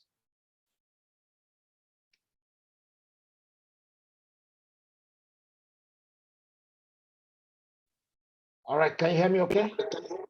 Yes, sir, we can. Thank you. Okay, now I think at the moment, the regulation itself is about the existential question on climate change and decarbonization.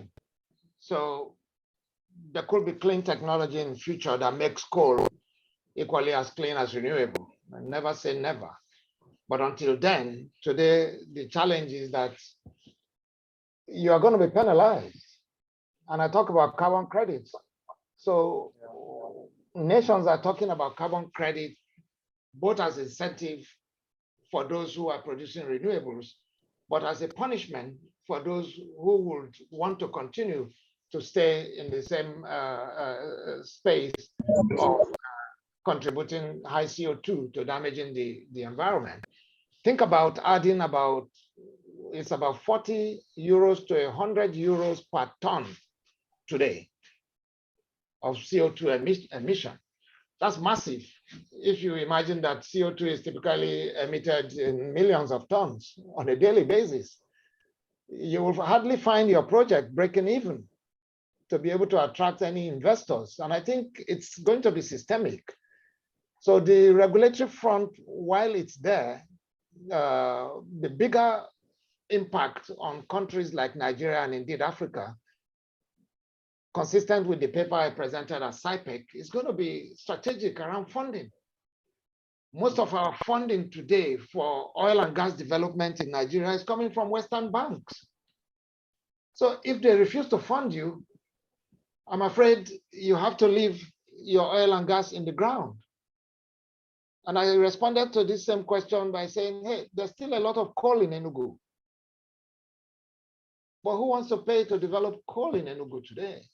So technically, that's the first challenge that I see. It may not be via regulation, but you're not going to be funded.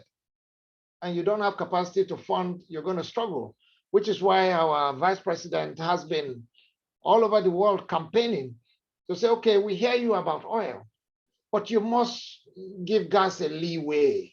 You must give gas, some level of flexibility. Provide us funding to develop our gas, because we're in a hurry. There's no time. You don't know what 2040 will be. Maybe Mr. Good Enough becomes Mr. Best Enough At that point, you don't even need the gas anymore. Or hydrogen based on Japanese technology or European technology, looking for response to becoming independent from Mr. Putin is accelerated.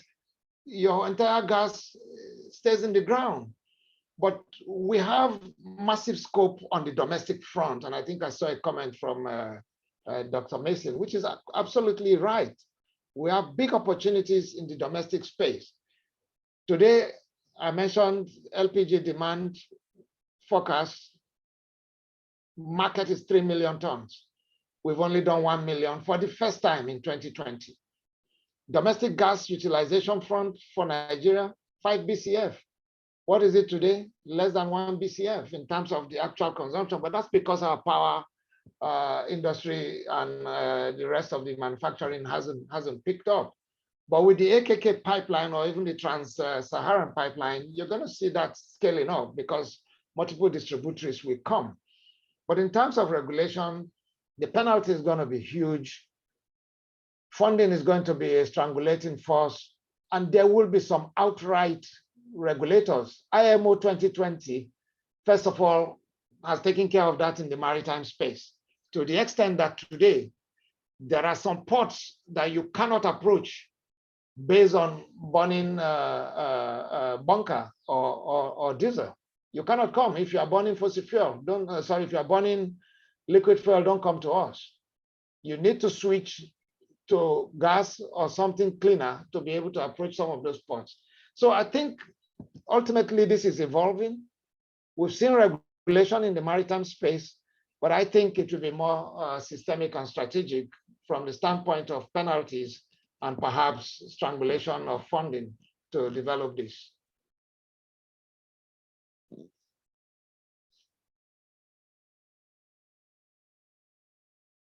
I think you're on mute, Dapo. All right, so thank you so much, sir, for that very insightful response to that question. During your presentation, you did say something which you didn't quite elaborate on, but I think before we call the 3 or 4 persons that raised their hand, it's a very interesting thing. You said we need to move, and you said specifically about Ogtan, you said we need to move from value chain to value network. That's a big one. And what's on your mind with respect to that statement? What exactly are you thinking about, sir, for us? What I'm thinking about is exactly what I expect Ogtan to think about. It's about people. It's about stakeholders. It's about talent. It's about the future. And that is a unique difference between a chain and a network. Most times when you talk about value chain, I don't hear people talking about the social side of that chain. So you go from your compressor to your pipeline, to your storage, to your vessel, to your marketer, and that's it. Across that chain are stakeholders and people who interact with whatever the value chain you have defined represent, but also there is the environmental side. And all pulled together, value networks will be in tandem with sustainability. And for the ESG future we are all confronted with, to continue to focus on value chain alone will not deliver. And even yourselves as Ogtan could easily be misled, because then you are looking at who will service this machine. Let me train that person. What about who is going to live near this field? Let me service those people. Let me educate them. Let me train them on what it means to live within some concentric cycles around the industry. What value can they themselves even add to that network or the chain? So it's really broadening the scope and the thinking of where Ogtan can play, in my view. And I think it's something you can just unbundle a bit more by looking at the difference between value chain and value networks. There are lots of opportunities sitting or hiding in there. Absolutely, sir. I think that's a topic for us to start unbundling, indeed, because that's a new punch one for us, and I think it's a big one that Ogtan will look at very well. Thank you so much. So we have 4 persons there with their hands raised. So I'm going to call on the first person, Nikki Okoye. Please, can you unmute yourself and ask your question? Thank you very much, Nikki Dr. Dr. Nikki Okoye here, Annabelle Group. Engineer Tony, great presentation, and I am quite excited with some of your ideas.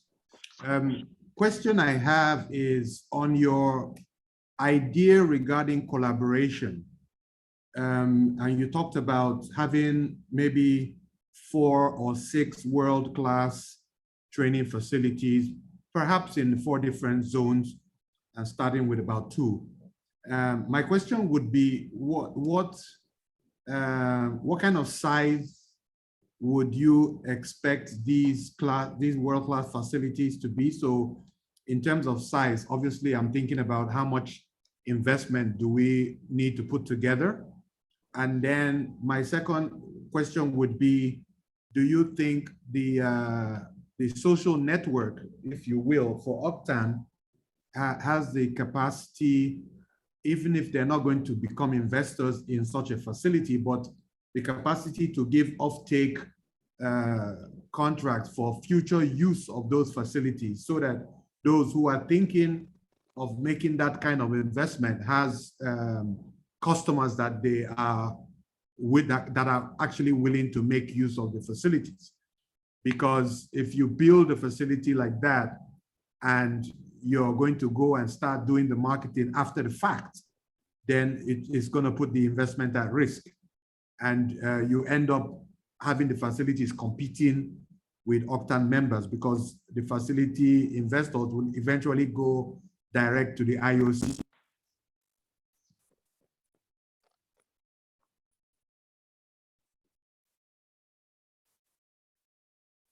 Was that Dr. Enuma? Nikki Okoye. Nikki Okoye, okay. I'll take that in multiple dimensions, Doctor. So first of all, I think you have assumed that we continue to think in today's world, build a gigantic training facility, load it with seats and everything and all of that. I think we need to connect this to the transition that is ongoing. This conference or engagement that we are having 4 years ago, we have to assemble in one place. And essentially only maybe people in Lagos can attend. But the world has changed. And I think we cannot ignore the transition that has happened in the learning space. The last time I was at Harvard, the biggest competition, that was even before COVID, the biggest competition that Harvard said they are having is no longer so it's the same Harvard Business School, but the digital and online business was created. And so the conventional professors who are used to, I show up, I have my chalk, big board, 100 people in the room, were beginning to feel threatened because the online business was growing faster, okay, in terms of nominal value, not quite, but in terms of percentile growth, the online business was growing by far more. So I think we can be at liberty to define what is, how do you put it, what is sort of consistent with our situation, or take the opportunity to leapfrog and think of the future. So in my view, it doesn't have to be something massive, but it has to be something that is scalable, something that aligns with digital, something that already is consistent with this new reality of virtual. There may be some trainings that you cannot do virtual, but I will doubt that if today heart surgeries are done via video, what training do you want to do that is impossible to do via virtual? Well, you may miss that human interaction, but which is why blended learning happens. So I think in terms of the facility and the structure, the size and all of that, for me, those are things that a feasibility study can sort of help us to land what will suit our situation and our circumstance. I know Ogtan is an offshoot of NCDMB, once again, there is opportunity to go back to the table with Big Brother and say, every Ogtan member today has his own training facility. But we are now entering a world where, should that be the case, why can't we have more centralized, world-class facilities that is then about time sharing, and you book it, you bring your resources in there, you bring your trainees in there, you move. You finish and move, a bit like the experience that I shared with you in terms of the borrowed office. If you go online today, you're going to Australia for 1 month, you don't need to have an office. You're going to New York for 1 month, you go online, I'm looking for an office that I can use 3-4 hours a day. I want to train 5 people. They're there. You pay, you get everything you need, Beamer, internet, you train on the dot of your time, you leave. So it's about reformatting our thinking and perhaps starting with a feasibility study championed by Ogtan to say, how can this work? And in what shape and format and size? To be frank, I cannot prescribe, but I must guide that we need to think of the future and take lessons from the pandemic that has already told us that we don't need to sit together. Before I left NLNG, we commissioned a 1,000-seater corporate head office. I can tell you, if that decision is to be taken today, that will never be approved, because we have, the world has, COVID has proven to us that we can actually work without needing that gigantic structure, even though it's a personal pride really to see that structure in Port Harcourt. So those would be my thoughts around it. And it touches on collaboration. So don't see yourself as competitors. See yourselves as collaborators. That's why I asked the question, what will Ogtan be known for? And that is the beginning of a common purpose, which links to your vision. I went on your site, I read the vision. Okay, there's a vision there. But in my view, it can be broadened to the extent that partnerships will drive the future. If I say, do you have partnerships with NGA today? I don't know. They do trainings as well. Do you have partnerships with universities? Do you have seats as Ogtan? Do you go in there and actually bring industry experience to train students in university, technology, vocation schools, polytechnics? So lots of opportunities in the learning space that I can see. You go to Stanford, most of the faculties are funded from industry. And then you bring industry players to give time. Pro bono, a lot of times. So it is possible. We just need to put our thinking caps on and find out how we can string this together. That's what I would say, Dr. Nikki. Thank you so very much, sir. Thank you. Very, again, insightful response. Indeed, we are taking notes. I just wanted to know. So thank you so much. George Onuma, your hand is raised. All right. Good afternoon, everyone. Please, Mr. Dapo, confirm you can hear me. I can hear you very well. Go ahead. Thank you. Okay. Thank you very much, Engineer Tony ATTAH. It's always a delight listening to you. Quite insightful and thought-provoking presentation. My name is George Onuma from ZES Nigeria Limited.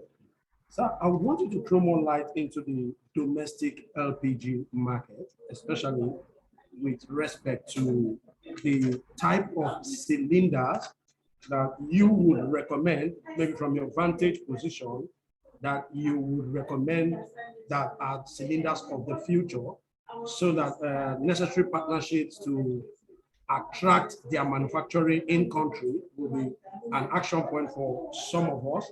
And also, if you could also share your thoughts on the distribution of LPG locally and why we sit on abundant gas and we still find it difficult to have cooking gas in our homes. That's my question. Thank you.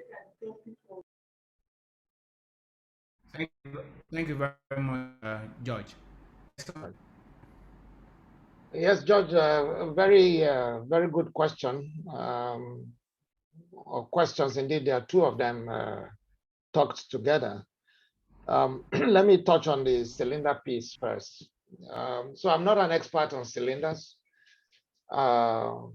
and I've grown up with metallic cylinders, some of those orange colored ones that I believe was NNPC or Total who gave, and Oando came with some blue ones.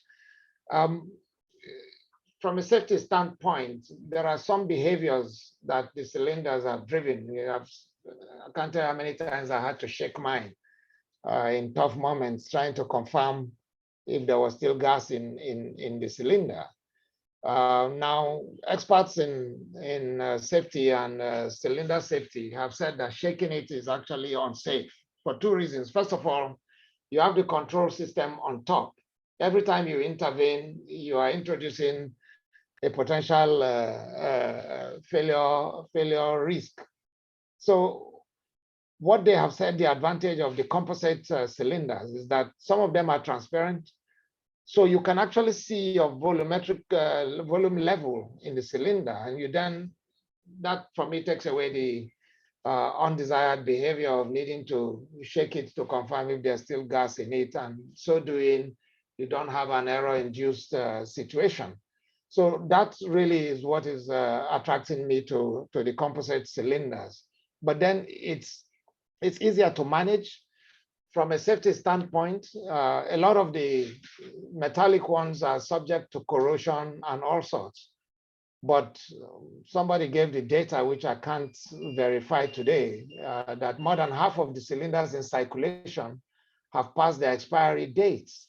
Whatever that means, is like telling someone his tires have passed expiry dates, even though they still look shiny. And sometimes until they blow up or strip off, you really don't understand what it means, that some of these things are dated.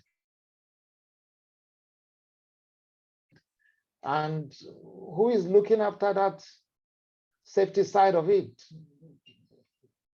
Who is ensuring that cylinders that are no longer safe are withdrawn? So I'm told that the composite ones are safer, they are lighter, they are easier to manage.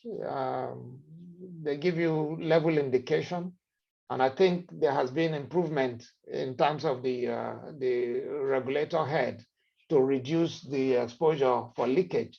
So if you ask me pointedly which one you should invest in, unfortunately, I cannot give guidance on that, because I haven't studied it to that in-depth level. Perhaps I can link you up with the folks who spoke to me last week about their intentions, and maybe you could have some partnership opportunities there. In terms of distribution, very painful to me as well that, yes, we say we're a gas nation, but the biggest opportunity to connect with society and make an impact in the lives of people by way of LPG, we are not doing well. And it's important for you to even dimension that beyond the economics. There is the environmental side of it, but then there's the human side, which is very painful to me when we talk about this. And one of the key reasons why NLNG decided that 100% of the LPG produced will be brought into country. But that's just 450,000 tons a year maximum of butane. Okay, there's another 500,000 tons of propane, which didn't have any uptake until recently, that Indorama and a few other players are saying, okay, we will take your propane. But remember, overall, we hit 1 million tons for the first time in 2020. Assume NLNG brought 450,000 tons maximum butane that she can do. That's just 45%. So the balance 55% is imported. But if you just flip the switch a little bit, Escravos is supposed to produce LPG. Our refineries are supposed to produce LPG, but those are not coming into the pipeline today. So you will definitely have a deficit. But today we've started to see the gas flare commercialization scope. A lot of people who sign up to those licenses, I'm aware, are thinking of producing LPG at whatever scale and looking at a domestic market rather than export.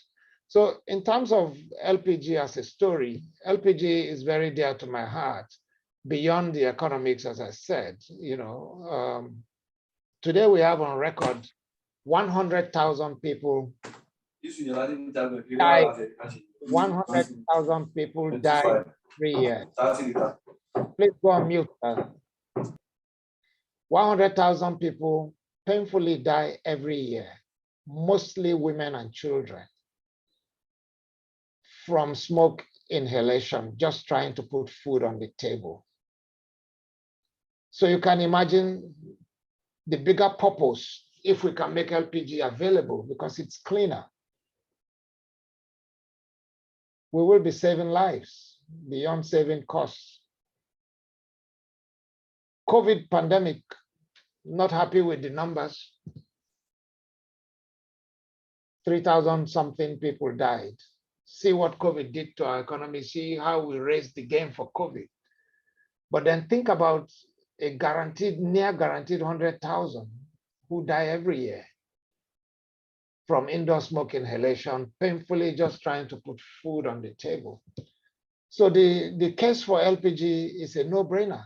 The clarion call for us to get LPG everywhere is one that we should all jointly push. And that's partly why I put the pictorial display of the LPG value chain.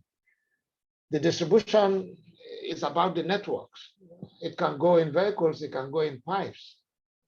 And you have depots, you have bottlers, the chain is near endless. The last mile must get that clean energy. And for me, that has to be the real action case for LPG. Over to you, Dapo. Thank you so very much, sir. Okay, so we have just two more questions from two of the participants. So I'll call out Dr. Tina Isiche. Please. Good afternoon all. Can you hear me, Dapo? Could you very clearly, ma'am? Go ahead. All right. So I talked earlier. I'm Dr. Isiche, R&D Director, Petroleum Training Institute. I want to appreciate Engineer Tony ATTAH for this very thought-provoking, insightful presentation.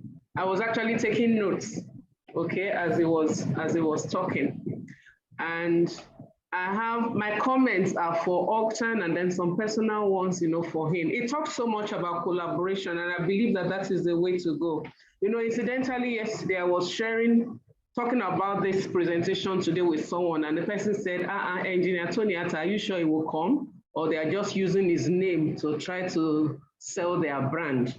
And my response to the person is that he doesn't have to come, because the face of work now, you can do whatever it is you're doing from your location. You don't have to gather in one place. So it's not about a coming, it's about himself making himself available for the time slot for this webinar. And that's what we've seen here. So PTI, we are commissioned to train. That's our mandate. That's our vision. We do training, we do consultancy, and we do research.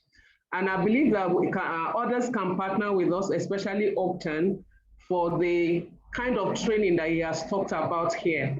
He said something that resonates with me a lot, and that's the fact that we can bring the industry, those who are experts in the field, to come and be part of training that is being done in the training centers that will be developed. So we already have a training facility, and I believe that others can collaborate and partner with us to deliver top-notch, international standard training in that area. We need to start from somewhere. Like I said, it's not about gathering people in a place. Things can be done now from wherever you are. While some people may be able to come to Warri, others can connect, from wherever it is that they are. So I want to say that on behalf of PTI, we are open for those kind of collaborations, because we believe that that is the way to go now. One of the things it will do for us is that it will help to bridge the gap, just like he said, between the classroom and the industry, both for as adding to part of our faculty, and then also helping with some of the courses we train our regular students with. So we are open to collaborate in that area. Then the second one, which is a personal one for him, I sent a private chat, is that my directorate, bi-monthly, that's once in 2 months, we organize what we call a knowledge sharing series. And in that knowledge sharing series, we bring somebody from the industry and then somebody from the academia to share, to talk about topical issues. And we'd like to have him and perhaps other experts who are connected to this call or members of Ogtan to be part of that, our series and other things that we want to do. Thank you very much. All right, thank you so very much, Dr. Isiche. We're glad to hear from you. And I also like to say that just as Engineer Tony had already advised, we are already collaborating very well, even with PTI.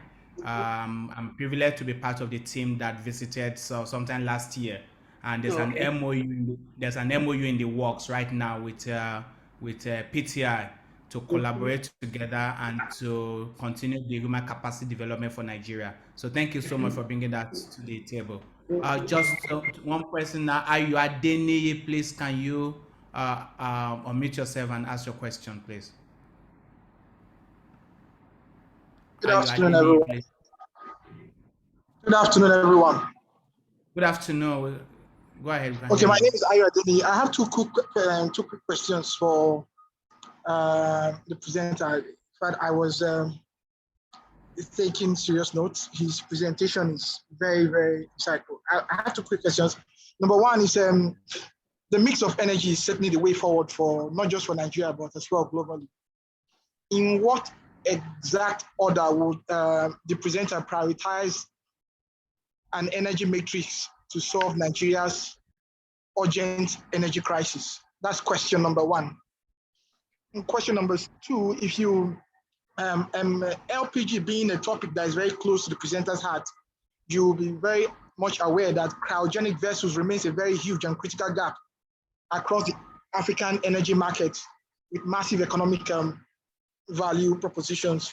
How would you recommend best approach to research funding to address this huge gap to further expand the economic potentials associated with LPG penetration? Thank you very much. Thank you very much, Lenny. Yes, to Engineer Tony. All right, can you hear me okay? Yes, very I well, can. sir.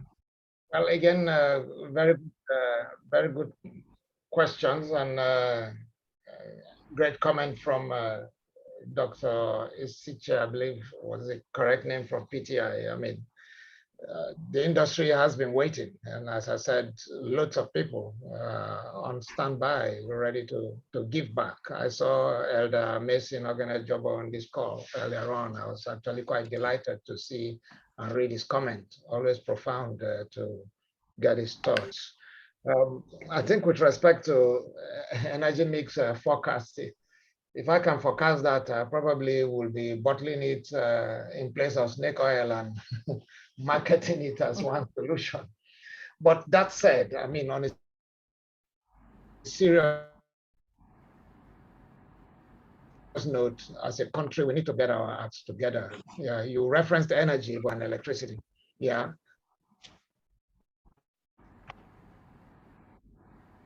So today we have basically three mix from, what is HPFO or crude oil in some areas. We have power generated mostly from gas. Then we have power generated from hydro. So we already have a mix of some sorts in Nigeria. I mean, you probably have heard of Shiroro.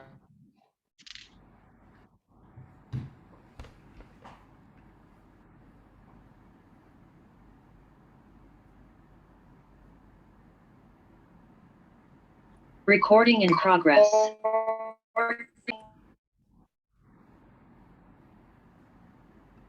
Hello, Chief. Good morning. Can you hear me? Yes, we can hear you now, sir. Can you hear me? Yes. Yes, we can hear you now, sir. Can you hear?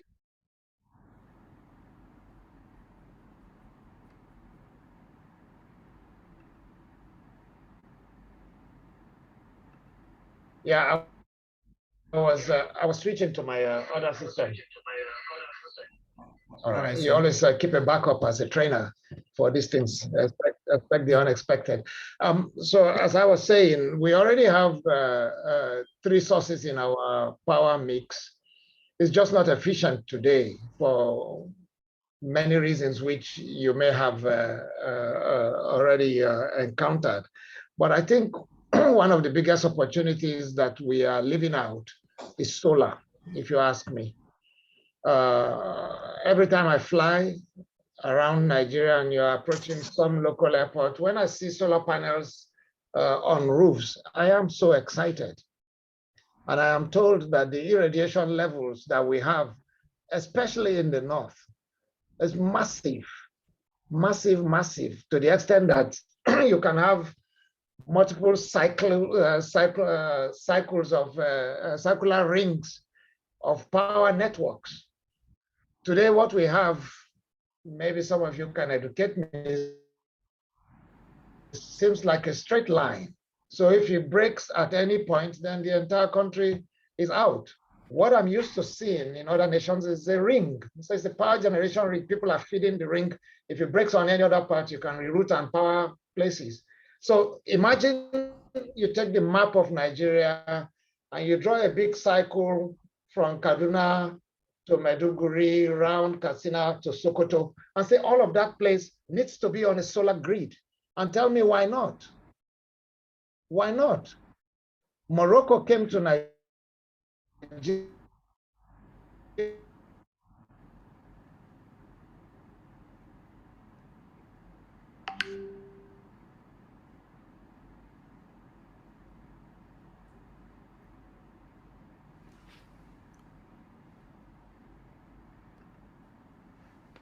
I think we're losing Engineer Tony a little bit, so I'm sure he'll be back shortly. Yes, I think we're losing him. Yeah.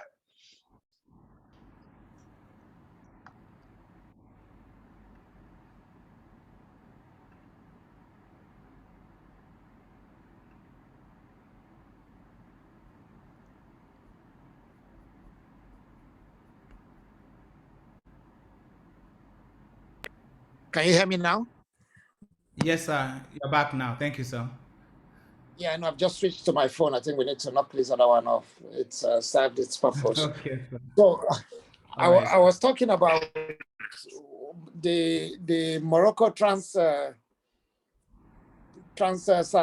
Morocco pipeline, which they are no longer pursuing today because they themselves are focusing on solar. And they recently signed a £16 billion project in partnership with the UK to actually generate power to be consumed in the UK from Morocco.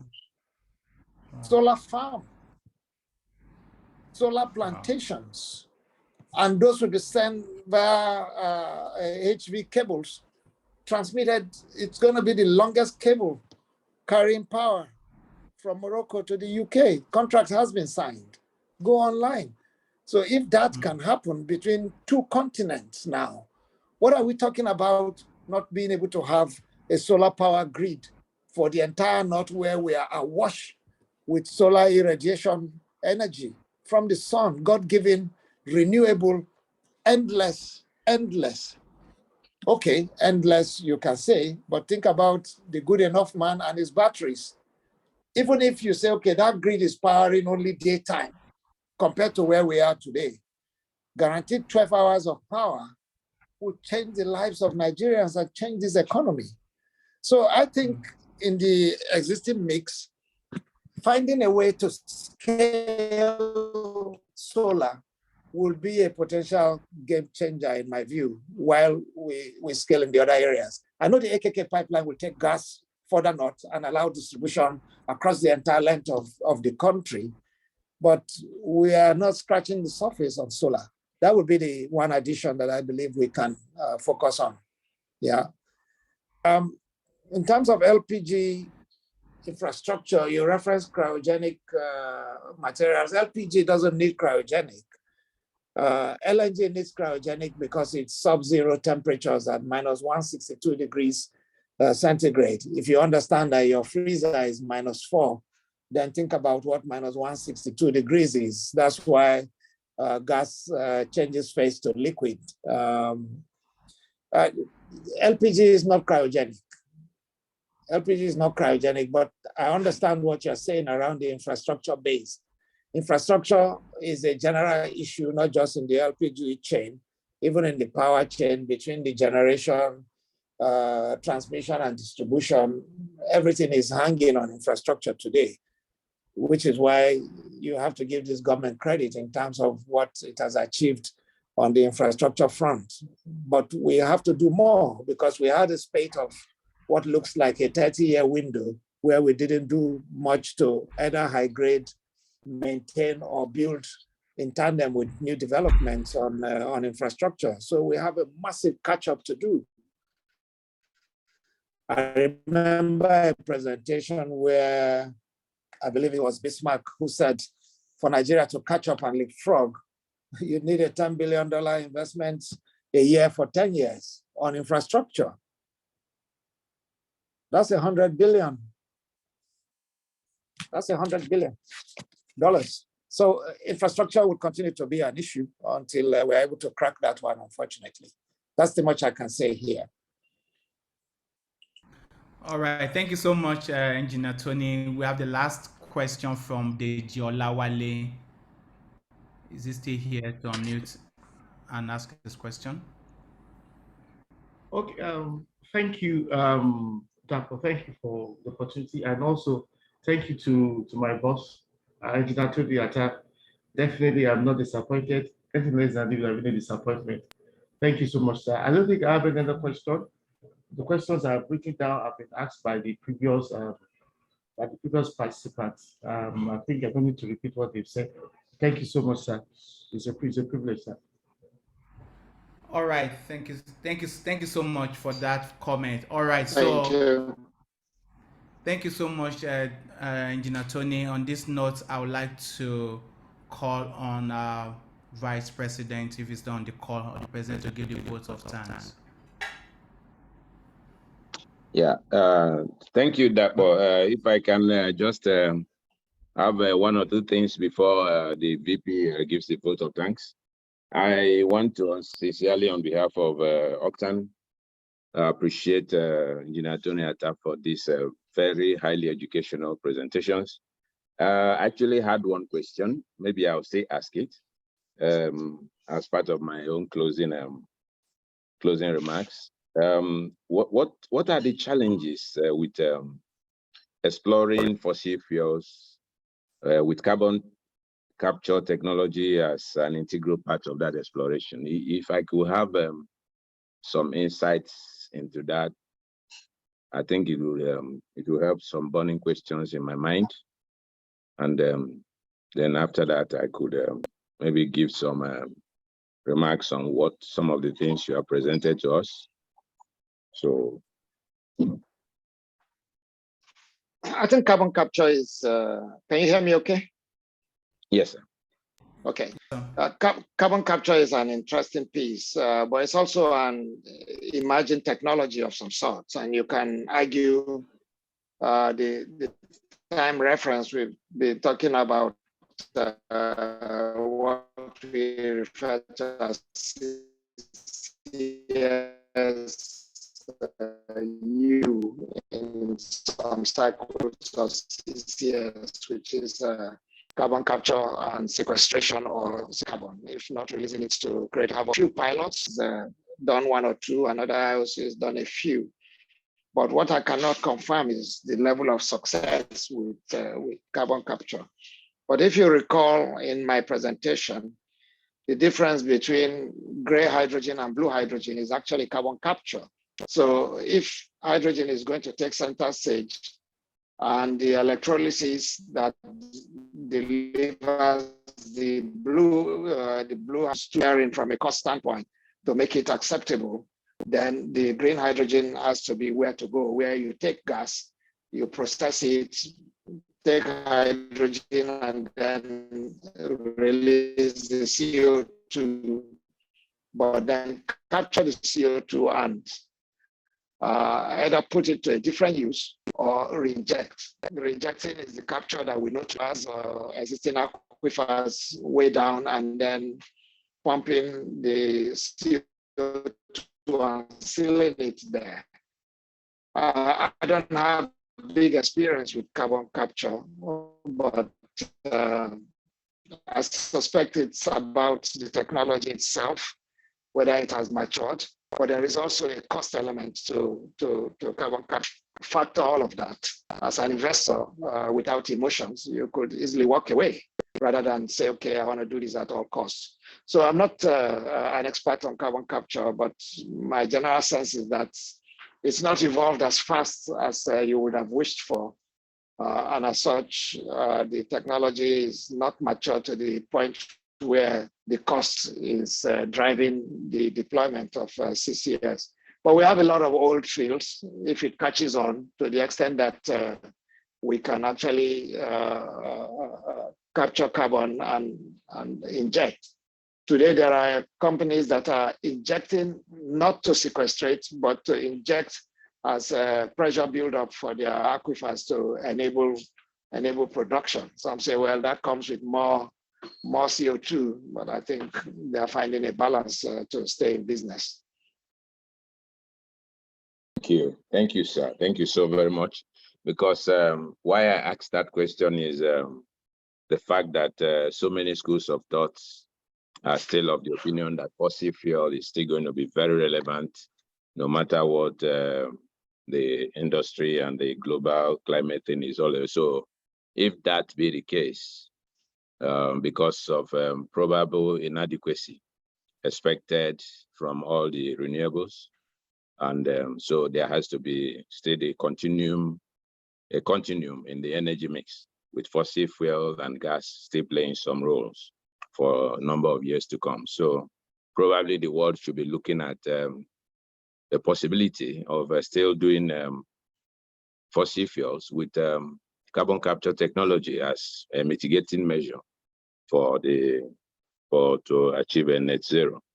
So I want to thank you, sir, for what you have done for us today. And I would say that the way your mind works shows a very highly organized administrator. For all that you have said to Ogtan today, we can see the beauty of them, the practicality of them, the feasibility of them, and the sustainability that goes with them. And I want to assure you that we're already on this path. We're already on this path of standardization for our membership, for our organization. We're also high grading our trainers and our training facilities. We're also looking at taking advantage of what the partnership we have with NCDMB. We just currently discussed with them about the possibility of a training center of excellence for skills. And they have a listening ear to it. Just like you said, we are looking at all the new things that are emerging in the industry, in the training facility, in the training world, things like digital technologies, e-learning platforms, and all that. So it shows that your mind is working in line and in tandem with all that is progressive. So I want to assure you that you'll be hearing more about Ogtan, and you eventually come to identify Ogtan with a particular ID, meaning something like when you mention Ogtan, you can be talking about local competence. So thank you, sir. And, I'll have to shut it there for now while our Vice President gives the closing remarks. Sorry, the vote of thanks. We appreciate. Thank you. Thank you so much, my President. Sorry, the VP is not here right now. If you don't mind, okay. Maybe we'll ask Mr. Chris to give the vote of thanks. Okay. Please, in doing that, I don't know. I noticed about two members of the Ogtan board, Ayo Tuyalo and Michelle Ayebusi, they're here. I think it would be nice we recognize them and welcome them. Thank you so very much. I didn't see that. Thank you for pointing that out, sir. I would like to especially recognize the presence of board members, Mr. Ayo Tuyalo. Thank you for joining us. If you don't mind, you want to say hello to us for 1 minute?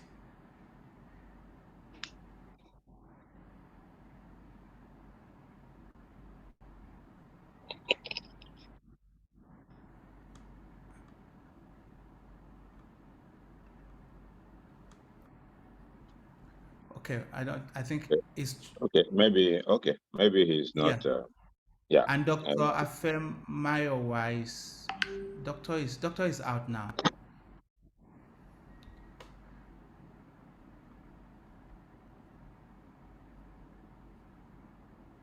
Yeah, doctor is out, but Mrs. Michelle is still on. Yeah. Yeah, and we have Michelle Brown-Kwayebusi as well here. Do you want to meet Ma and say hello to us for 1 minute?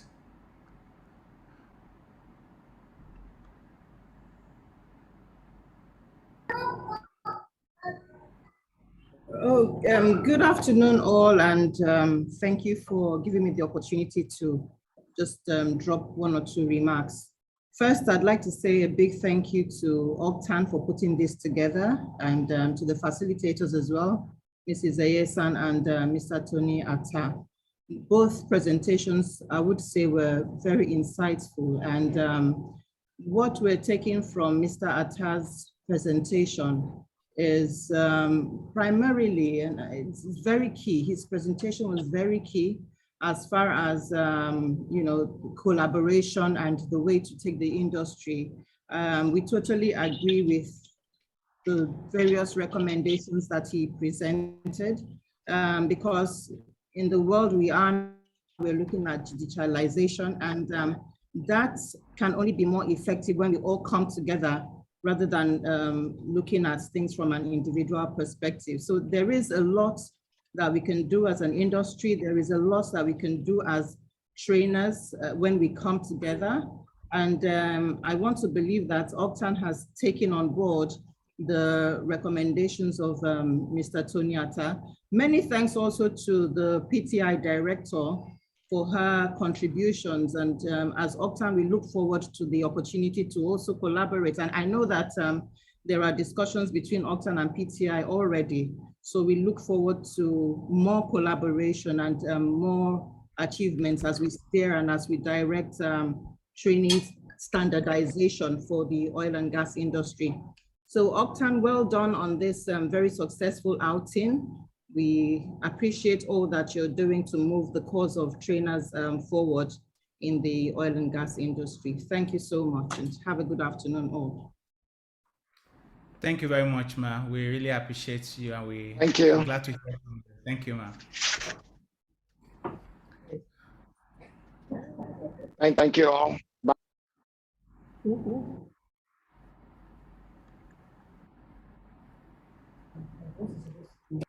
Okay, Dapo. It was nice being here. Thank you.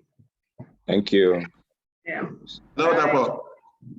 Yes, Dapo, has the final vote of thanks been given? I'm waiting for Mr. Chris. No, I thought it sounded like that. I'm not sure whether Tony is still with us. Okay, has he gone? He has left. Okay. Yes. All right, no problem. I think we've taken more than enough time. So yes, we have. It was too engaging. So we all ended.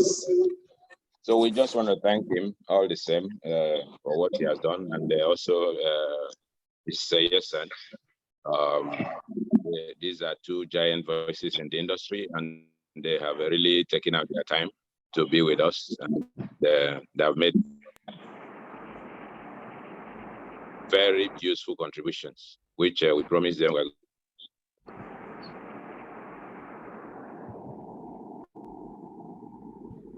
going to work with. So I want to thank my entire team, especially sharing this and seeing it through. We are grateful, and may you prosper as well in all that you do. We will appreciate that these things be attributed, and we begin to work towards some of the recommendations for the benefit of our members and the association. Thank you. Thank you, Dapo. Thank you, our board chairman. Thank you, the board members that attended, and all members of Ogtan, and indeed the general public. We are grateful to all of you.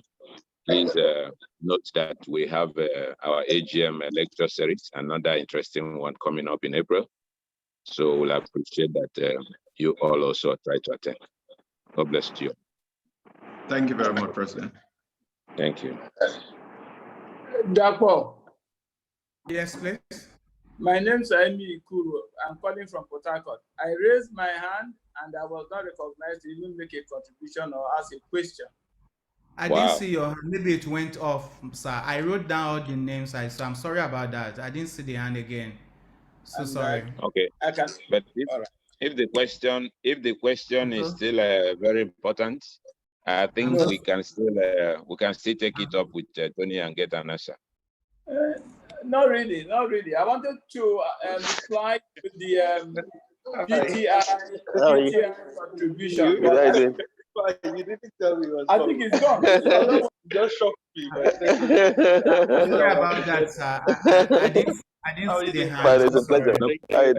Thank you so much. Sorry about that. The fact is that Ogtan is working very closely with PTI. We are about formalizing, just like Dabo mentioned, we are about formalizing the structure of the MOA. We have agreed in principle that Ogtan will partner with PTI on several fronts and at various levels.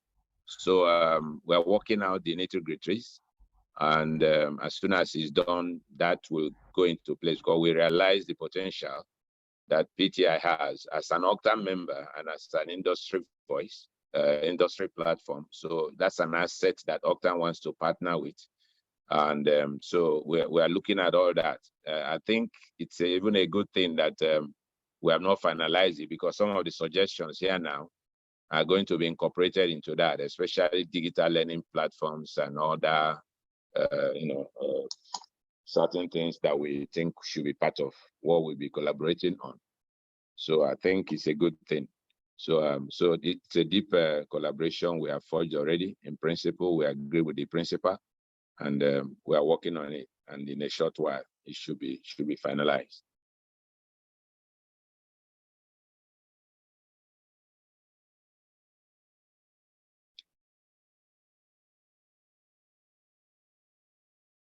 All right. Thank you, everyone. Thank you, and bye. All right.